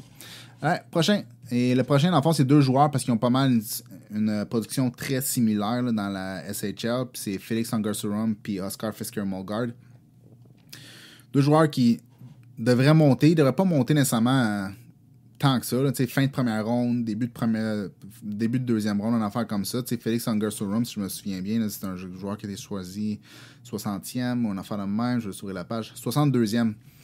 C'est loin là, quand même pour un gars qui fait 0.5 quasiment points par match dans pas exactement là, 0.4, 0.5 points par match dans la SHL. Qui patine bien, qui a des excellentes mains, c'est un playmaker plus que d'autres choses, là, mais n'empêche qu'il est excellent pour le faire, très bonne vision. Est-ce que ça va fonctionner sur une surface de glace plus petite? C'est ça qui reste à voir, dans le fond. Là, on va le voir éventuellement. Mais en bout de ligne, production comme ça, 62e au 62e rang, c'est ça. Il mérite de monter. Il y a eu 6 points en 7 matchs aussi au U20. Fait qu'il y a très bonne production de ce côté-là. Puis Oscar Fisker-Molgaard, je l'aime un peu plus que Angersurum, selon moi. Selon moi, j'aurais échangé comme Fisker-Molgaard puis Otto Stenberg. Dans le fond, si on fait ça simple, là, j'aurais pris ces 2 joueurs-là puis je les aurais échangés puis ça fait un peu plus de sens à mon avis. Dans le fond, Fisker-Molgaard, il a été choisi 52e. Il est un peu plus gros aussi. Il n'est pas nécessairement fort, mais c'est un gars de 6 pieds, il est un pied de 5 pieds 11. Même type de production. Il a 21 points en 50 matchs, 9 buts. Fait qu'un peu plus de tir dans son... dans le fond, je dis ça en disant 9 buts, mais c'est évident quand tu le regardes. Là, il y a un peu plus de tir. Là. Son tir est quand même pesant. Il se met dans l'enclave pour tirer. Puis si vous avez regardé l'année passée au U20 puis même au U18, quand il jouait pour le Danemark, il était excellent. Il était vraiment excellent. Surtout le U18, mais tu sais, c'est ça. 12 points en 5 matchs, mais tu sais, il jouait pour le Danemark. Fait que c'est ça qui est ça. On passe au prochain. Puis le prochain, c'en est un autre que j'avais dans ma première ronde, puis j'avais assez haut, là, si je ne me trompe pas. Là, dans 30 secondes. Ouais, numéro 19. Je l'avais au rang 19 dans le fond, puis il a été choisi 64e. C'est Riley Height. C'est un joueur qui était déjà très productif l'année passée. Puis, tu sais, je comprends là, qu'il y avait un peu de... Il y avait un peu, pas de farfelu, mais un peu de sa game était très junior. Pas très junior, mais il y avait un peu de sa game qui était junior, là, un peu moins professionnel, là, si on veut. Là. Fait que probablement c'est pour ça qu'il a tombé, mais n'empêche que, tu sais, 3e ronde pour un gars qui... 3e ronde? Non, fin de 2e. 64e? Ouais, ça. Fait que dernier dans la 2e ronde, il y a un gars qui avait 97 points, 25 buts en 68 matchs. On s'entend.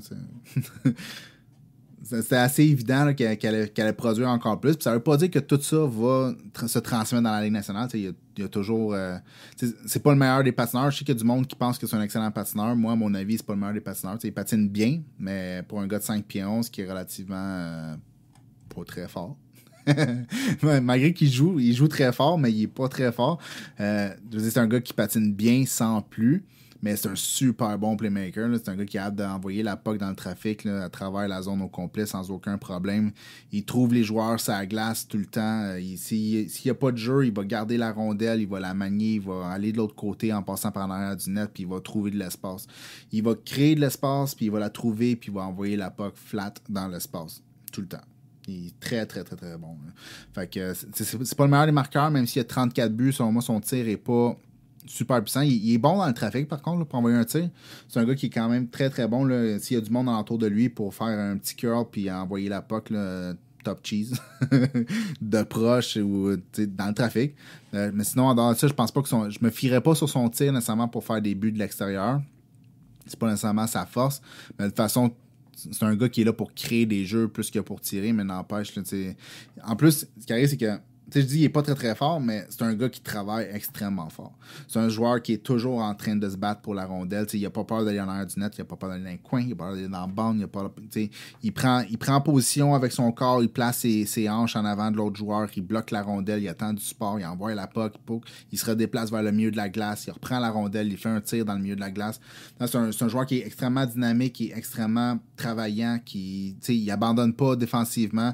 Oui, des fois, une fois de temps en temps, il va tricher un petit peu ici et là, mais c'est quand même contrôlé. Là. C'est pas comme si c'est pas Mishkov. Là. il travaille quand même creux dans sa zone quand il a besoin de le faire. Il est en support pour sa défensive. Puis après ça, pas qu'il reprend la puck, il s'en va de l'autre côté, puis il crée des jeux là, chiffre après chiffre. À chaque présence qui se rend dans la ligne offensive, qui se rend dans la zone offensive, il y a quelque chose qui va être créé. Puis je veux dire, la preuve, c'est qu'il y a 114 points. Là. Ça veut tout dire. C'est ça. Puis je pense que même dans les joueurs draftés de la WHL, là, je pense que c'est lui qui a le plus de production dans les drafts plus one. Si je me trompe pas. Même plus que Crystal, là, si je me trompe pas. Après Riley Hyde, on a un autre joueur du Canadien, Jacob Fowler. C'est un joueur, dans le fond, qui a été choisi en 3e ronde, lui, si je me trompe pas, parce qu'on n'avait pas de choix de 2e ronde. Ouais, c'est 69e. Je suis pas un expert des goalers, je veux le dire tout de suite. Là, pas que je pense pas que je suis pas capable de les évaluer, mais je suis pas un. Je m'attarde rarement à ça. C'est rare que je vais prendre. Je vais pas prendre un ton comme 10 goalers puis aller regarder des games de goalers puis faire OK, bon, ben lui il est bon, lui il est moyen, lui ici, lui et ça. Je vais regarder une game puis ce qui me montre pendant la game, ben je vais me fier là-dessus. Mais je suis pas. Quand je pourrais dire, c'est. Si je regarde un joueur puis je regarde son déplacement latéral comparativement à un autre, je suis capable de voir s'il se déplace plus rapidement, s'il a plus de power, s'il bloque son poteau quand il fait son déplacement. Je suis capable de voir ces affaires-là. Je suis capable de voir s'il joue toujours sur ses genoux ou s'il se tient debout. Je suis capable de voir s'il square up avec la rondelle, s'il se met face au joueur ou s'il est toujours de côté et il est toujours en train de se pitcher d'un bord à l'autre pour essayer d'arrêter parce qu'il n'y a juste pas de technique ou il est juste pas square avec la rondelle. Je peux voir ça, mais c'est pas mal là que ça s'arrête mes connaissances en termes de goaler. Puis, dans le fond, Fowler, déjà l'année passée, je l'aimais beaucoup parce que je trouvais que c'est un joueur qui était super combatif. Là, dans les playoffs de la USHL, il était ultra combatif, il se battait pour chaque puck. Puis justement, c'est un peu ce que je viens de dire. Il était pas toujours square avec la rondelle, il était pas toujours en bonne position, sauf qu'il était ultra combatif. Il revenait toujours en position, puis il sautait pour arrêter une rondelle. Il faisait ce qu'il avait à faire pour arrêter la rondelle. Il est très athlétique, malgré qu'il est pesant. C'est un joueur de 215 livres à 6 pieds 2. C'est un joueur qui est quand même pesant. Puis je pense qu'il y a même des rumeurs comme quoi il était un petit peu gras, des affaires comme ça. J'en ai aucune idée. Mais dans le peu des cas, il perdra son gras. C'est pas plus compliqué que ça. Là, je veux dire, si le commun des mortels est capable de le faire, je pense qu'un athlète de haut niveau est capable de le faire. Là, c'est vraiment pas la fin du monde. Fait que c'est ça. Fait que dans le fond, un gars comme qui la technique était pas 100% là, mais un joueur qui était ultra combatif devant le net. Puis qui était athlétique aussi, malgré son petit surpoids. Puis en termes de stats, ben, tous les joueurs drafté, dans le fond, là, dans la NCAA, tous les goalers draftés dans la NCAA, ben, c'est lui qui a les meilleurs stats de toute la gang. Fait que, ses stats sont équivalentes à des joueurs comme Thatcher Demko ou Swayman dans leur draft plus one. Fait que, les stats sont excellentes. Dans la NCAA, il y a beaucoup de goalers qui ont des stats excellentes. Je veux dire, Primo avec des stats encore plus excellentes. Puis Primo, ben, c'est Primo. Je pense pas qu'il y ait personne qui s'attend à ce que Primo soit un premier goalie, à moins que quelque chose change. Il peut être un deuxième, mais je pense que premier ou une star, ça arrivera pas, probablement. On peut jamais dire, parce que des fois, tu peux avoir un goaler qui, à 28 ans, il décide de goaler sa tête puis il bloque tout, on sait jamais, là, mais ça regarde pas vers ça. Ben, Fowler, même s'il y a des moins bonnes stats, je sais pas, j'aime beaucoup. J'aime beaucoup son attitude, j'aime beaucoup son comment il est combatif, puis j'aime beaucoup ses stats. Fait que, en dehors de ça, je peux pas t'en dire plus. Comme je te dis, d'un goaler à l'autre, même si je vois une différence minimum là, entre les déplacements et la technique, ces affaires-là, En bowling, je suis loin d'être un expert, mais ce que je peux dire, c'est que de tous les goalers qui ont été sélectionnés l'année passée, c'est mon goaler préféré. Puis c'est une question d'attitude autant que c'est une question de travail en tant que tel puis de statistiques. C'est là, tout ensemble, je pense que Jacob Fowler, selon moi, c'est le meilleur goaler comme je viens de dire, là, c'est le meilleur goaler de tous ceux qui ont été sélectionnés. Fait que tant pis pour vous. Sinon, en dehors de ça, on ne passera pas à travers tous les joueurs qui devraient monter parce qu'à un moment donné, on va être ici pendant 4 heures. Là. Fait déjà 1 heure et quelques, de toute façon. Fait que d'autres joueurs qui devraient monter, mais qu'on va pas parler d'eux, c'est des joueurs comme Hunter Brustewicz. Espèce de nom dur à dire. Mathieu Catafort qui fait vraiment bien, je trouve, là, qui est vraiment bon. Cohen Zimmer, Juraj Perkačík. Joueur que j'aime depuis une couple d'années. J'aime bien gros. C'est pas le meilleur des patineurs, mais c'est un joueur que j'aime bien gros. Adar Suniev. Caden Price aussi. C'était pas mon préféré l'année passée, c'est encore pas mon préféré cette année, mais je pense qu'il a été pris en 3e ronde, si je me trompe pas, Caden Price. Hein, puis c'est un joueur qui est quand même un bon gabarit, qui est quand même un patineur correct, qui fait des bonnes premières passes, qui défend correct. 2e ronde peut-être, pas 3e. Sinon, il y a Denver Barkey, que je disais, avec London, qui est excellent lui aussi, un peu comme Easton Cohen. Peut-être pas au même point, je pense qu'Easton Cohen est encore meilleur, puis aussi un petit peu plus gros là, que Denver Barkey, mais Denver Barkey, je pense qu'il a été pris en 3e ou en 4e ronde. Excellent pour son rang de sélection. Rykov aussi en Caroline. Pour les Canadiens, Bogdan Konyushkov, un joueur qui a été pris en 4e ronde. C'est un overager, mais n'empêche que il joue comme 20, 21, 22, 23, 24, 25 minutes dans la KHL à tous les soirs. Fait que tu veux pas. C'est bien beau avoir 20 ans. Là, je suis pas trop sûr s'il y a 20 ans ou 21 ans, mais n'empêche que tu joues ces minutes-là. Là, à tous les matchs dans la KHL. Fait que tu veux pas, c'est bon.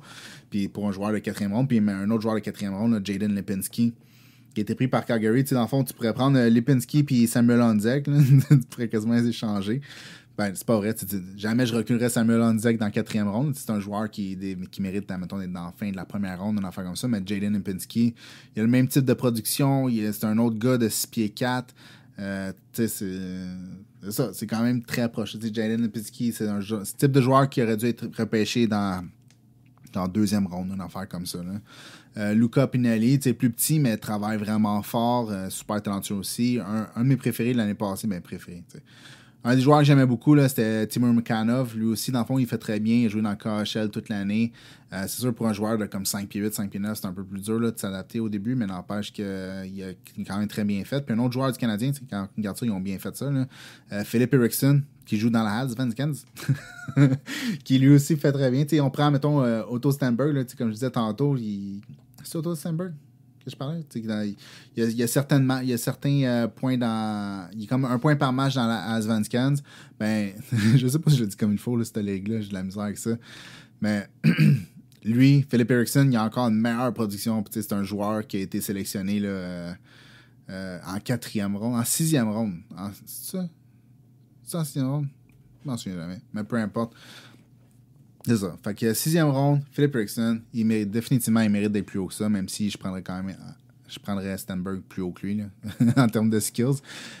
Sinon, c'est pas mal ça pour les joueurs qui montent, à mon avis, du moins de ce que j'ai vu. Il y en a peut-être là, qui ont des stats de fou puis que toute l'équipe, mais je n'ai soit pas entendu parler puis je les ai aussi pas vus. Je vais pas m'avancer sur un joueur que j'ai pas vu du tout.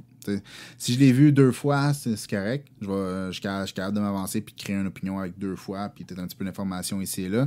Mais un joueur que j'ai vu 0, je vais pas commencer à dire « Ah, je l'aime ». Je l'ai pas vu, fait que je l'aime pas. Fait qu'on va aller faire les joueurs que j'aime moins, puis je vais passer peut-être un petit peu plus vite sur les joueurs que j'aime moins pour la simple raison que c'est un podcast, puis même chose dans mes vidéos, j'essaie de garder le négatif un petit peu plus un peu plus rapide, un peu plus easy going. Dans le fond, je veux pas passer mon temps à chialer sur des joueurs de 18 ans, puis 19 ans, puis 17 ans. Fait que c'est ça. Donc, on va passer plus vite là-dessus, mais on va quand même pointer quelques petits problèmes et quelques petits joueurs qui sont en train de descendre, à mon avis.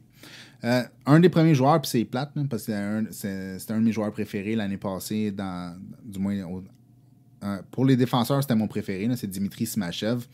Même au début de l'année, j'ai fait un top 10 des défenseurs qui, dans le fond, qui étaient repêchés, mais qui n'étaient pas dans les nationales, puis je l'avais dans, je pense, top 4 ou top 3, une affaire comme ça. J'étais un grand croyant de Dimitri Simachev, puis je le suis encore, sauf que la production est pas là, puis elle était pas plus l'année passée. Ouais, c'est pas comme si là, je peux. C'est 2 années de suite là, que la production est pas super présente. Là. Je vais juste ouvrir sa page 30 secondes. Là. Non, c'est quoi qui se passe?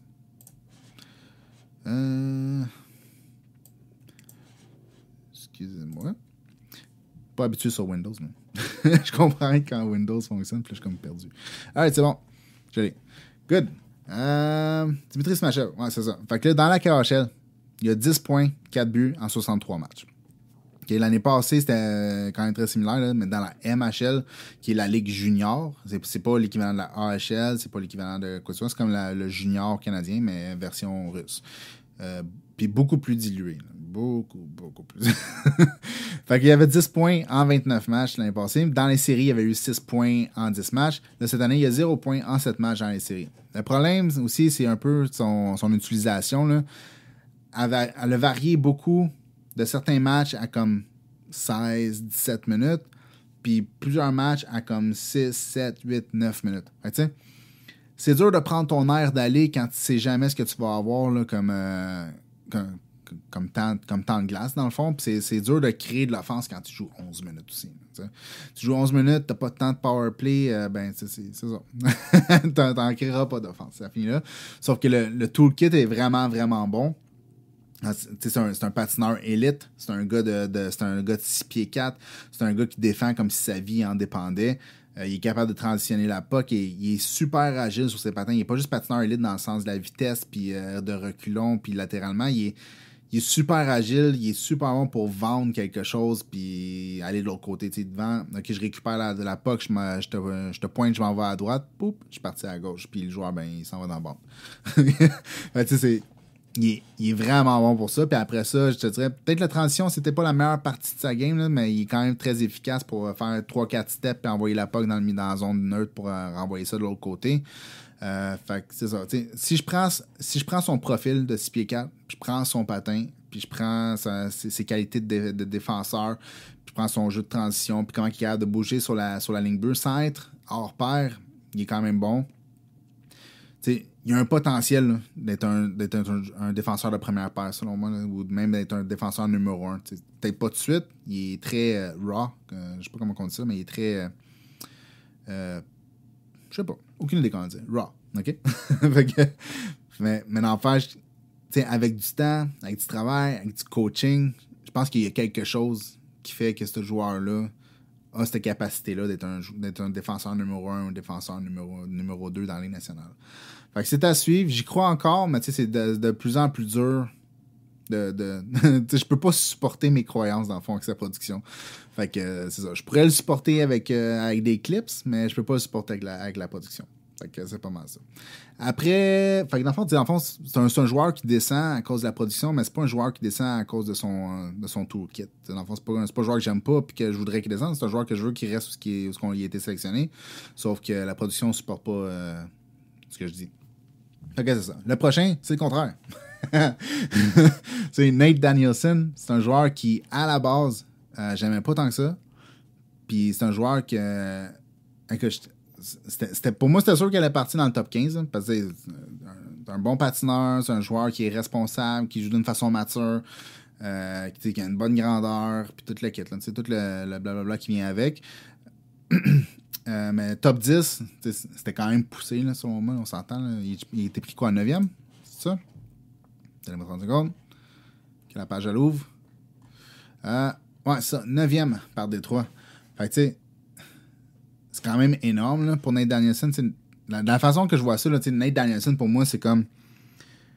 Tu prends Owen Beck, tu y rajoutes 2 pouces, puis tu le mets un petit peu meilleur, mettons... Ouais, peut-être un petit peu meilleur. Mettons son tir, surtout. Son tir peut-être meilleur. OK? C'est pas mal ça que t'as. C'est pas mal ça, le produit fini. Tu sais, on s'entend, le Nate Danielson... C'est un joueur qui est plus vieux que la majorité du monde qui ont été draftés l'année passée. C'est un gars qui est déjà dans sa 4e saison de la WHL. Puis sa production year over year, là, année après année, elle a augmenté sans nécessairement là, augmenter beaucoup. Là, on s'entend, mettons on oublie sa première année là, en 2020-2021. On passe à sa deuxième année déjà. Okay? On va parler des années complètes, dans le fond. Fait que 57 points en 53 matchs. C'est correct, ça, pour un draft -1. C'est même plus que correct, c'est très bien. Après ça, l'année d'après, 78 points en 68 matchs. Fait que, tu sais, il y a une progression, mais il y a une progression de comme 0.02 là, points par match. C'est minuscule comme progression. Puis, je dirais, même dans sa game en général, il n'y a pas vraiment de progression non plus. C'est très stagnant. Puis là, tu prends cette année, puis la game reste la même. Il n'y a pas vraiment de... c'est pas comme s'il est devenu un excellent playmaker tout d'un coup, là, puis il y a un tir foudroyant. Non, c'est la même game. C'est un gars qui travaille fort. C'est un gars qui joue très bien à deux sens de la patinoire, qui patine bien, qui a quand même un bon gros gabarit, qui est capable de faire les jeux. Hein. C'est un relativement bon penseur. C'est un relativement bon tireur. Mais c'est pas un gars d'offense. C'est pas un gars qui va... ça sera pas le driver. Là. Je sais pas. J'ai de la misère d'être hype pour lui. L'année passée, j'ai fait une vidéo sur lui, puis je l'ai faite parce que quelqu'un m'a dit de le faire. Dans mes vidéos, je demandais souvent, s'il y a quelqu'un qui vous intéresse, dites-moi là, puis je vais faire une vidéo sur lui, puis à ce moment-là, je pense qu'il y avait comme deux commentaires par vidéo. Puis la personne m'a dit, fais Nate Danielson. Fait que j'ai fait Nate Danielson, puis je savais déjà c'était qui, j'avais déjà regardé un peu, mais là, quand généralement je me mets sur une vidéo, je regarde comme plusieurs matchs back-à-back, pour avoir des... First, pour avoir une idée fraîche de c'est quoi le joueur. First, deuxièmement, aussi pour découper des parties de match pour être capable d'avoir quelque chose à mettre dans la vidéo. Fait que j'ai commencé à faire ça avec Nate Danielson, puis là, j'étais comme, ouh. C'est moyen. Puis là, tu sais, j'essayais de trouver des affaires pour ses mains, puis je me souviens que même ses mains en tant que telles, là, des fois, il se passait à pas entre les jambes, des affaires comme ça, mais c'était toujours... C'était jamais fluide. Là. C'était toujours genre des mains saccadées, des pucks qui roulent par-dessus sa lame de bâton. Il n'y a rien qui est fluide. Là, c'est ça. Okay? Fait dans le fond, c'est comme... Comment je pourrais dire... Owen Beck, en tant que tel, c'est un joueur similaire, probablement une petite affaire en dessous de Nate Danielson là, en termes de production offensive, puis aussi un petit peu moins gros. Sauf, est-ce que c'est le type de joueur que tu voudrais avoir quand tu piges top 10? Je sais pas. Moi, non. Mais peut-être qu'eux autres, oui. Puis peut-être qu'en bout de ligne, Nate Danielson va arriver et il va tout péter. Je ne sais pas. Mais cette année, à qu'est-ce qu'il a montré, puis le peu d'augmentation de production, à part qu'est-ce qu'il vient de faire avec Portland, là, ce qui est rendu à 37 points en 26 matchs, c'est une bonne augmentation. Mais si tu prends le pedigree au complet, il y a 4 saisons de production correcte pour 26 matchs de bonne production. C'est pas une production à tout casser, là. Il n'est pas à 2 points par match. Là. Il est comme à 1.4 points par match ou une affaire de même. Là. Fait que c'est ça. Fait que c'est ça pour dire que finalement, c'est un joueur que je pense que... Où est-ce que je l'avais, moi, qui est comme... Donnez-moi 30 secondes. Nate Danielson, 27. Fait que quelque part, mettons, là, entre 27 puis 9e, ça fait du sens. Mettons, plus proche du 20 que du 9, admettons. C'est peut-être pas 26. 26, c'est agressif. Mais n'empêche que 9, c'est encore plus agressif puis du mauvais côté. Fait que c'est pas mal ça. On passe au prochain. Samuel Honzek, comme j'ai dit tantôt, dans le fond, c'est un joueur qui a été choisi numéro 16. Moi, je l'avais au numéro 25. Puis je pense que c'était beaucoup plus approprié numéro 25. Puis cette année, ça le démontre un petit peu. Si j'ouvre sa page, il est comme à 1 point par match, si je ne me trompe pas. Là. Ouais, c'est ça. Il est à 30 points en 31 matchs avec 10 buts. Pour le U20, dans le fond, en Slovaquie, il y a eu 4 points en 5 matchs. Fait que pas de mauvaise production. C'était un peu comme évident un peu l'année passée que son talent de producteur offensif était quand même limité. Ses mains étaient limitées, son playmaking était limité. Sa grande force était de protéger la rondelle puis de tirer dans le trafic. Fait que, est-ce que ça méritait d'être choisi au 16e rang? Peut-être qu'en bout de ligne, oui. Là. Ça se peut parce que c'est quand même un gars de 6 pieds 4. C'est un gars qui n'est pas un mauvais patineur. C'est pas un bon patineur. C'est pas comme s'il vole sur la glace, mais c'est un patineur, mettons, average, mais il fait 6 pieds 4. Il a un bon tir, il joue dans le trafic, il protège la rondelle. Fait que, c'est genre Joël Armia. Puis peut-être Joël Armia en ce moment. peut-être pas joué à l'armée l'année passée. C'est un peu à ça que ça me fait penser, dans le fond, comme type de joueur. Un gros joueur qui va être bon défensivement, qui, quand il est allumé, est capable de protéger la rondelle, qui est capable d'envoyer la rondelle vers le milieu de la glace ou de l'amener là lui-même, qui est capable, dans le fond, de maintenir la rondelle en vie dans la zone offensive à cause à quel point il est capable de reacher avec son bâton puis de jouer sur le long des bandes. Je pense que c'est plus ça, Samuel Honzek. Puis une fois de temps en temps, il va s'aventurer dans le milieu, puis il va envoyer un boulet de canon dans le top du net, de proche. Je pense que c'est plus ça. Est-ce que tu veux ça au numéro 16? Peut-être. Moi, en tant que tel, il y en a d'autres que j'aurais pris avant, mais c'est pas moi qui draft. De toute façon, ils ont eu moins de valeur avec Samuel Honzek au numéro 16, mais ils ont eu beaucoup de valeur avec Lipinski au numéro 4. C'est à suivre de toute façon dans une couple d'années qu'est-ce que ça va donner tout ça. On s'entend que c'est très de bonheur, comme je disais au début, là, pour faire une évaluation, sauf que c'est pas un joueur qui s'en va dans la bonne direction. C'est un joueur qui s'en va dans la moins bonne direction.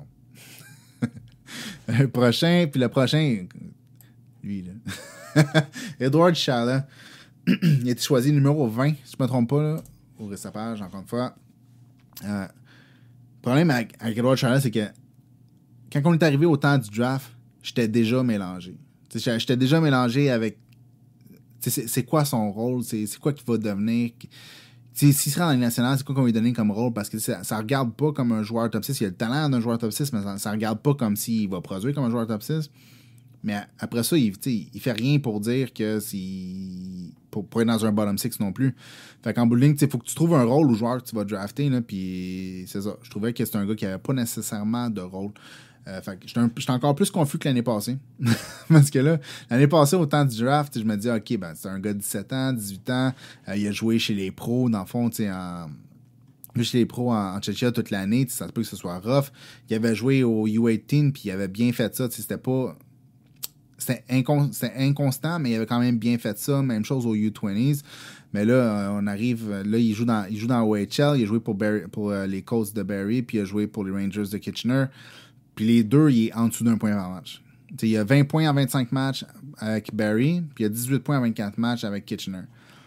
Puis, le talent est quand même évident, mais il est encore moins évident cette année qu'il l'était l'année passée. Dans le sens que, il a toujours eu des bonnes mains, il a toujours été un bon patineur, il a toujours été un gars qui faisait 6 pieds 1, puis qu'il avait un bon gabarit, qui patinait bien pour sa grandeur.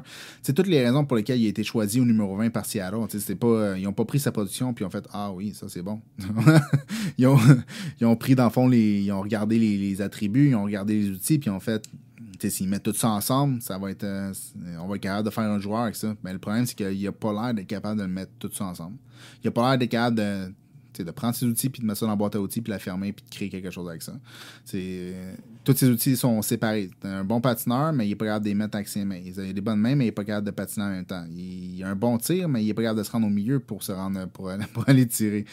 Fait que, si tu peux pas le faire dans la OHL, ça va être dur après ça. T'sais, surtout quand tu es rendu à ton draft plus one, tu peux pas le faire dans la OHL. Comment tu vas le faire après ça dans la AHL plus tard ou dans la NHL? Ça va être rough. Fait qu'à moins qu'il y ait un changement de trajectoire là, quand même assez drastique, ça va être dur pour Charles. Le top 20, c'est plate, là, mais il y a toujours l'opportunité qu'ils mettent tout ça il y a toujours comme le côté de la médaille où ça se peut qu'ils mettent tout ça ensemble puis qu'ils deviennent le joueur qui... dans le fond, qui est l'équivalent de ses skills, qui pourrait être un joueur top 6, mais les chances sont de plus en plus minces, puis on avance de plus en plus dans le temps, puis c'est ça. Vous voyez où je m'en viens? Tout ça pour dire que finalement, top 20, c'est trop. Peut-être deuxième ronde, peut-être troisième ronde, peut-être pas. Je sais pas. Right. Après ça, prochain joueur, Charlie Stramel, un joueur qui descend par en bas, puis qui descend par en bas, pas à peu près. Ouais, c'est quand même plate parce que Charlie Stramel, dans son année, dans le fond, pré-draft, l'année draft moins 1, c'est un joueur que j'avais aimé, dans le fond, quand il avait joué avec le U18. Il avait eu 22 points en 26 matchs, puis je trouvais qu'il avait bien fait, puis il avait joué aussi, dans le fond, au U18, puis même un match au U20, à son année pré-draft. Là. Mais après ça, il s'est ramassé à Wisconsin, puis il s'est ramassé à Wisconsin dans la NCAA, puis là, il a eu 12 points en 33 matchs. Puis là, c'est comme, OK, la production n'est pas au rendez-vous. Tu regardes les matchs, il n'y a pas une tonne de skills. On s'entend, les mains sont assez ordinaires. Le patin était correct sans plus, mais c'est quand même ordinaire. Mais en bout de ligne, tu te fies sur son tir, qui est quand même un tir pesant, puis tu te fies sur son gabarit de 6 pieds 3, 200 quelques livres. Puis de la façon qu'il joue, il est quand même physique. Ben, c'est la même chose cette année, sauf que la production est encore pire. On est passé de 12 points à 8 points pour le même nombre de matchs dans la même équipe. Fait que tu sais, c'est rough. Puis c'est un joueur qui est quand même là, plus vieux que la moyenne. Là. C'est un gars d'octobre. Là. Fait que c'est un 2004 octobre. Il a déjà 19 ans depuis 6 ans. Fait que c'est ça. Je pense que Charlie Stremmel, c'est dur en ce moment là, de voir quelque chose d'autre qu'un joueur de 4e trio qui peut une fois de temps en temps monter sur le 3e trio. T'sais, peut-être qu'il va être plus, peut-être qu'il va jouer sur le 3e trio. Mais tu sais, c'est dur. Parce que le patin, ça va pas en s'améliorant. Son sens du jeu, ça va pas en s'améliorant. Sa production, ça va pas en s'améliorant. Il y a encore son tir qui est quand même bon. Il y a encore son gabarit qui est très très bon. Puis il y a encore sa physicalité. C'est pas mal ça. Mais on approche du produit de plus en plus fini. Comme je disais, il a déjà 19 ans depuis 6 ans. Ouais, prochain joueur, j'en ai parlé tantôt, c'est Otto Stenberg. Je l'échangerais avec Unger Sorum ou avec Molgard dans le fond, là, parce que lui, en temps de production, il a pratiquement la moitié de la production, là, si je me trompe pas. Là. Encore une fois, je vais ouvrir sa page. Alright. C'est ça. Fait qu'en temps de production, il y a 6 points en 31 matchs dans la SHL. Fait que vraiment pas une excellente production. Puis là, après ça, il a été prêté dans la Allsvenskan. Parce qu'il y a 9 points en 9 matchs. Puis il a aussi très bien fait au U20 où il y a eu aussi 9 points en 7 matchs. Comme je disais tantôt, c'est que tu prends Otto Stenberg, il y a 9 points en 9 matchs. Philip Eriksson, il a une meilleure production, points par match. C'est un joueur de 6e ronde. C'est sûr qu'il n'y a personne qui s'attendait à ce que Philip Eriksson fasse autant de production dans la Allsvenskan à son draft plus one. Sinon, il n'aurait pas été pris en 6e ronde, c'est évident. Sauf que en bout de ligne, n'empêche que sa production, c'est juste ça. C'est pas nécessairement une mauvaise production, là, 1 point par match à Allsvenskan dans ta 2e année, ton année après le draft. Mais c'est quand même ordinaire. Si là, tu prends celle de la SHL à 6 points dans 31 matchs, puis tu te dis que tout le monde qui a été drafté après lui a une meilleure production, ben, tu te poses des questions. Mais en termes d'outils en tant que tel, c'est encore excellent. C'est encore un bon patineur. C'est pas un gars qui est très gros, mais c'est un gars qui a des très bonnes mains. Il a un bon tir, c'est un bon passeur. Mais je pense que c'est un tireur en premier lieu. Là. C'est un gars qui est plus... qui a un bon one-timer, qui a un bon snapshot pendant qu'il patine. C'est ça. S'il est capable de faire un chemin vers la Ligue nationale, c'est le joueur qui va tirer plus que faire des jeux en tant que tel, mais c'est ça. C'est un peu décevant. Fait que je le descendrai un petit peu. Après ça, il y a Nico Majatovic. Je ne sais pas si c'est Vic ou Vic. Joueur qui a été choisi 33e rang. Puis, la façon que je le vois, moi, c'est un peu comme... c'est Anaheim qui l'ont pris? Ouais, c'est ça, Anaheim. Fait que, la façon que je le vois, c'est que Anaheim, ils ont choisi un joueur pour de la façon qu'il joue. C'est un gars qui est physique, c'est un gars qui est gros, c'est un gars qui va faire son travail défensivement, qui va faire son travail le long des bandes, qui va aller creuser pour une puck loin deep dans le territoire. Mais c'est pas un gars qui amène une tonne de force, c'est pas un gars qui est nécessairement un bon passeur, c'est pas un gars qui est nécessairement un bon tireur. T'sais. Il y a eu 30 buts l'année passée, mais c'est plus où ce qui fait ses buts que comment il fait ses buts. C'est plus où ce qui fait ses buts, c'est d'où il tire, puis comment il se présente au net que quand je pourrais dire que de la façon qu'il crée son offense. Mais il y a quand même 60 points à 68 matchs, fait que c'est pas mauvais, puis cette année il est à 27 en 31, fait que c'est le type de gars qui va jouer dans les nationales. Mais c'est limité. T'sais, les mains sont limitées, le tir est limité, la vision est limitée. C'est ça. C'est un joueur, selon moi, qui va jouer dans ton bottom six. C'est un joueur qui va être limité en termes d'offense, mais qui va jouer dans ton bottom six, qui va probablement tuer des punitions, qui va jouer physique. Fait que c'est un gars qui va aider l'équipe, là, c'est sûr, à 100%. Là. Sauf que c'est limité. Au 33e rang, c'est vraiment un choix pour le style de joueur et non un choix pour le meilleur joueur disponible. Même si je ne crois pas au meilleur joueur disponible à 100%, je crois qu'il faut qu'à un moment donné, tu penses à comment tu vas construire ton équipe.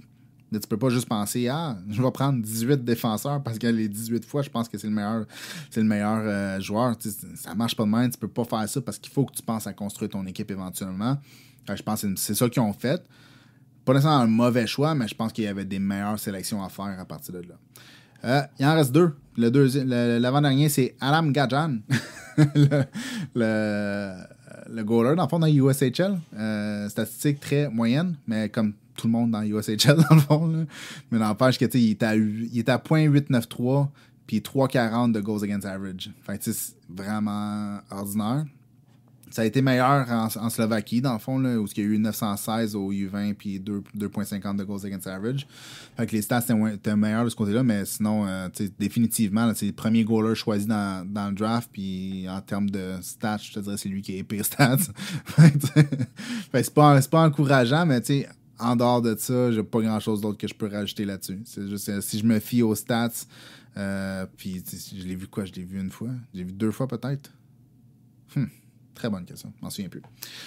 Mais, c'est ça. Pas impressionné. Puis, le dernier, encore moins impressionné, je ne l'étais pas l'année passée non plus, c'est Brady Cleveland. Joueur, c'est un gros joueur, c'est un gars de 6 pieds 5, c'est un gars qui patine relativement bien pour son gabarit. C'est pas un gars qui vole sa patinoire du tout, là, mais il patine bien, capable de garder son gap et capable de garder son joueur dans la distance de son bâton, puis très physique aussi dans la façon qu'il joue. Mais il n'y a aucun puck game. T'sais, dans le fond, du moins de ce que j'ai vu jusqu'à là, il n'y a rien dans son puck game. C'est pas quelqu'un qui a hâte de faire des bonnes passes. C'est même pas quelqu'un qui a hâte de faire une bonne première passe, je te dirais. C'est pas quelqu'un qui a hâte de l'envoyer flat sur la palette du joueur en transition. C'est un gars qui va l'envoyer par la bande. Toujours la flipper par la bande, puis par la bande, puis par la bande. Fait que, ça ralentit ta transition à chaque fois que tu envoies la puck par la bande. Fait que, en tout cas, c'est pas mon type de joueur pantoute, là. Mais c'est ça. Fait que, dans le fond, cette année, il joue à Wisconsin. Il y a 16 points, c'est pas vrai. Non, il y a 16 games, mais il y a 0 points. Fait que, quand je vais dire, c'est un gars qui va être capable de défendre, mais est-ce qu'il est capable de sortir la puck comme il faut? Est-ce qu'il est capable de passer la puck? Est-il capable de la patiner en dehors de sa zone? Est-ce que... il est une valeur négative à la seconde, dans le fond, qu'il n'est pas en train de défendre le rush ou de défendre contre une équipe installée dans zone défensive? Après ça, c'est quoi son rôle? Il n'a pas un bon tir, il n'a pas les bonnes mains. C'est un gars qui panique assez vite quand on lui donne la pression. Comme je disais, en transition, c'est toujours par la bande, parce que passer par dans le fond, des couloirs de passe, sont pas sur le tape, les passes, ils n'ont pas la bonne vitesse, ils n'ont pas la bonne vélocité ou la bonne hauteur. Tout est coupé. C'est pas nécessairement rapide. Les lectures de jeu en tant que tel, ils récupèrent la rondelle, puis c'est pas comme si... c'est sûr, là, on compare Reinbacker et Cleveland, c'est 2 joueurs différents. C'est 2 joueurs qui ont été sélectionnés à des rangs complètement différents. Mais comme je disais au début avec Reinbacker, c'est quand il y a un coup qui sépare le joueur de la rondelle puis qui prend la rondelle sur son bâton, là, elle est partie, la rondelle. Elle part tout de suite. Sinon, il la garde puis il va la sortir lui-même parce qu'il a le patin pot puis il a le gabarit pour la protéger ou il a des mains assez bonnes, suffisamment bonnes pour être capable de passer à côté des joueurs sans se faire poke-checker ou se faire enlever. Mais tout ça pour dire que finalement, quand lui, il prend la rondelle ou il reçoit la rondelle, à part de l'autre côté. Que ce soit par lui, que ce soit par une passe, à part. Il n'y a pas de niaisage. Avec Brady Cleveland, il n'y a pas la rapidité de lecture. Il n'est pas capable, dans le fond, de lire le jeu assez rapidement pour envoyer la rondelle rapidement, puis les lignes de passe se coupent. Fait qu'on envoie ça par la bande. Puis là, ton joueur, il faut qu'il ramasse une puck tout croche sur le bord de la bande, puis il y a un autre joueur qui vient le couper, puis voilà, il repart dans ta zone. Fait que tu passes ton temps à défendre. Dans le fond, tu passes ton temps à aller chercher la puck dans ta zone, à essayer de la sortir, puis t'es prêt à la sortir, ou sinon, si tu sors par la bande, puis ton joueur il est coupé, puis ça revient dans ta zone, puis là, tu te défends, puis c'est ça, Brady Cleveland. Sauf qu'il est capable de frapper. Fait que, c'est... Écoute, ça sonne ultra négatif, là, puis je veux pas être comme ça, là, je veux pas être le type de personne qui, comme je te dis, là, qui s'abat sur un joueur de 18 ans, là. C'est juste la façon dont je le vois, puis c'est de même que je le voyais l'année passée, là, quand il jouait pour le US National Team, là. Il y a eu 6 points en 55 matchs, puis c'était déjà dur l'année passée, là, dans la USHL, puis contre les matchs d'exhibition, là. Fait que c'est ça. Il peut défendre, il peut être physique, mais c'est là que ça s'arrête. Puis le reste du temps, il est un peu comme une valeur négative, là, du moins pour l'instant. Ça se peut là, que ça devienne meilleur, mais c'est ça. Pour l'instant, c'est pas là. Fait que that's it pour Brady Cleveland, puis that's it pour tout, dans le fond. C'est là que ça finit. Comme je disais au début, je sais que c'est de bonheur. Je sais que dans le fond, évaluer un draft après quelques mois, c'est pas quelque chose qu'on fait en général. Sauf que c'est facile de voir qui est sur une bonne trajectoire. C'est un petit peu plus difficile de voir qui est sur une mauvaise trajectoire. Mais n'empêche que le but, c'est de parler plus des risers que des fallers. Puis le but, c'est d'avoir du fun, puis de juste parler de hockey puis de prospect. Moi, c'est juste ça que je veux faire. Fait que faut que je me trouve des sujets, puis c'en est un que j'ai trouvé. Fait que je me suis dit, je vais faire ça. Puis si vous aimez, ben tant mieux. Puis si vous aimez pas, ben c'est ça qui est ça. On passera au prochain. Mais sinon, en dehors de ça, j'espère que vous avez apprécié. Puis on se revoit dans le prochain. Peace.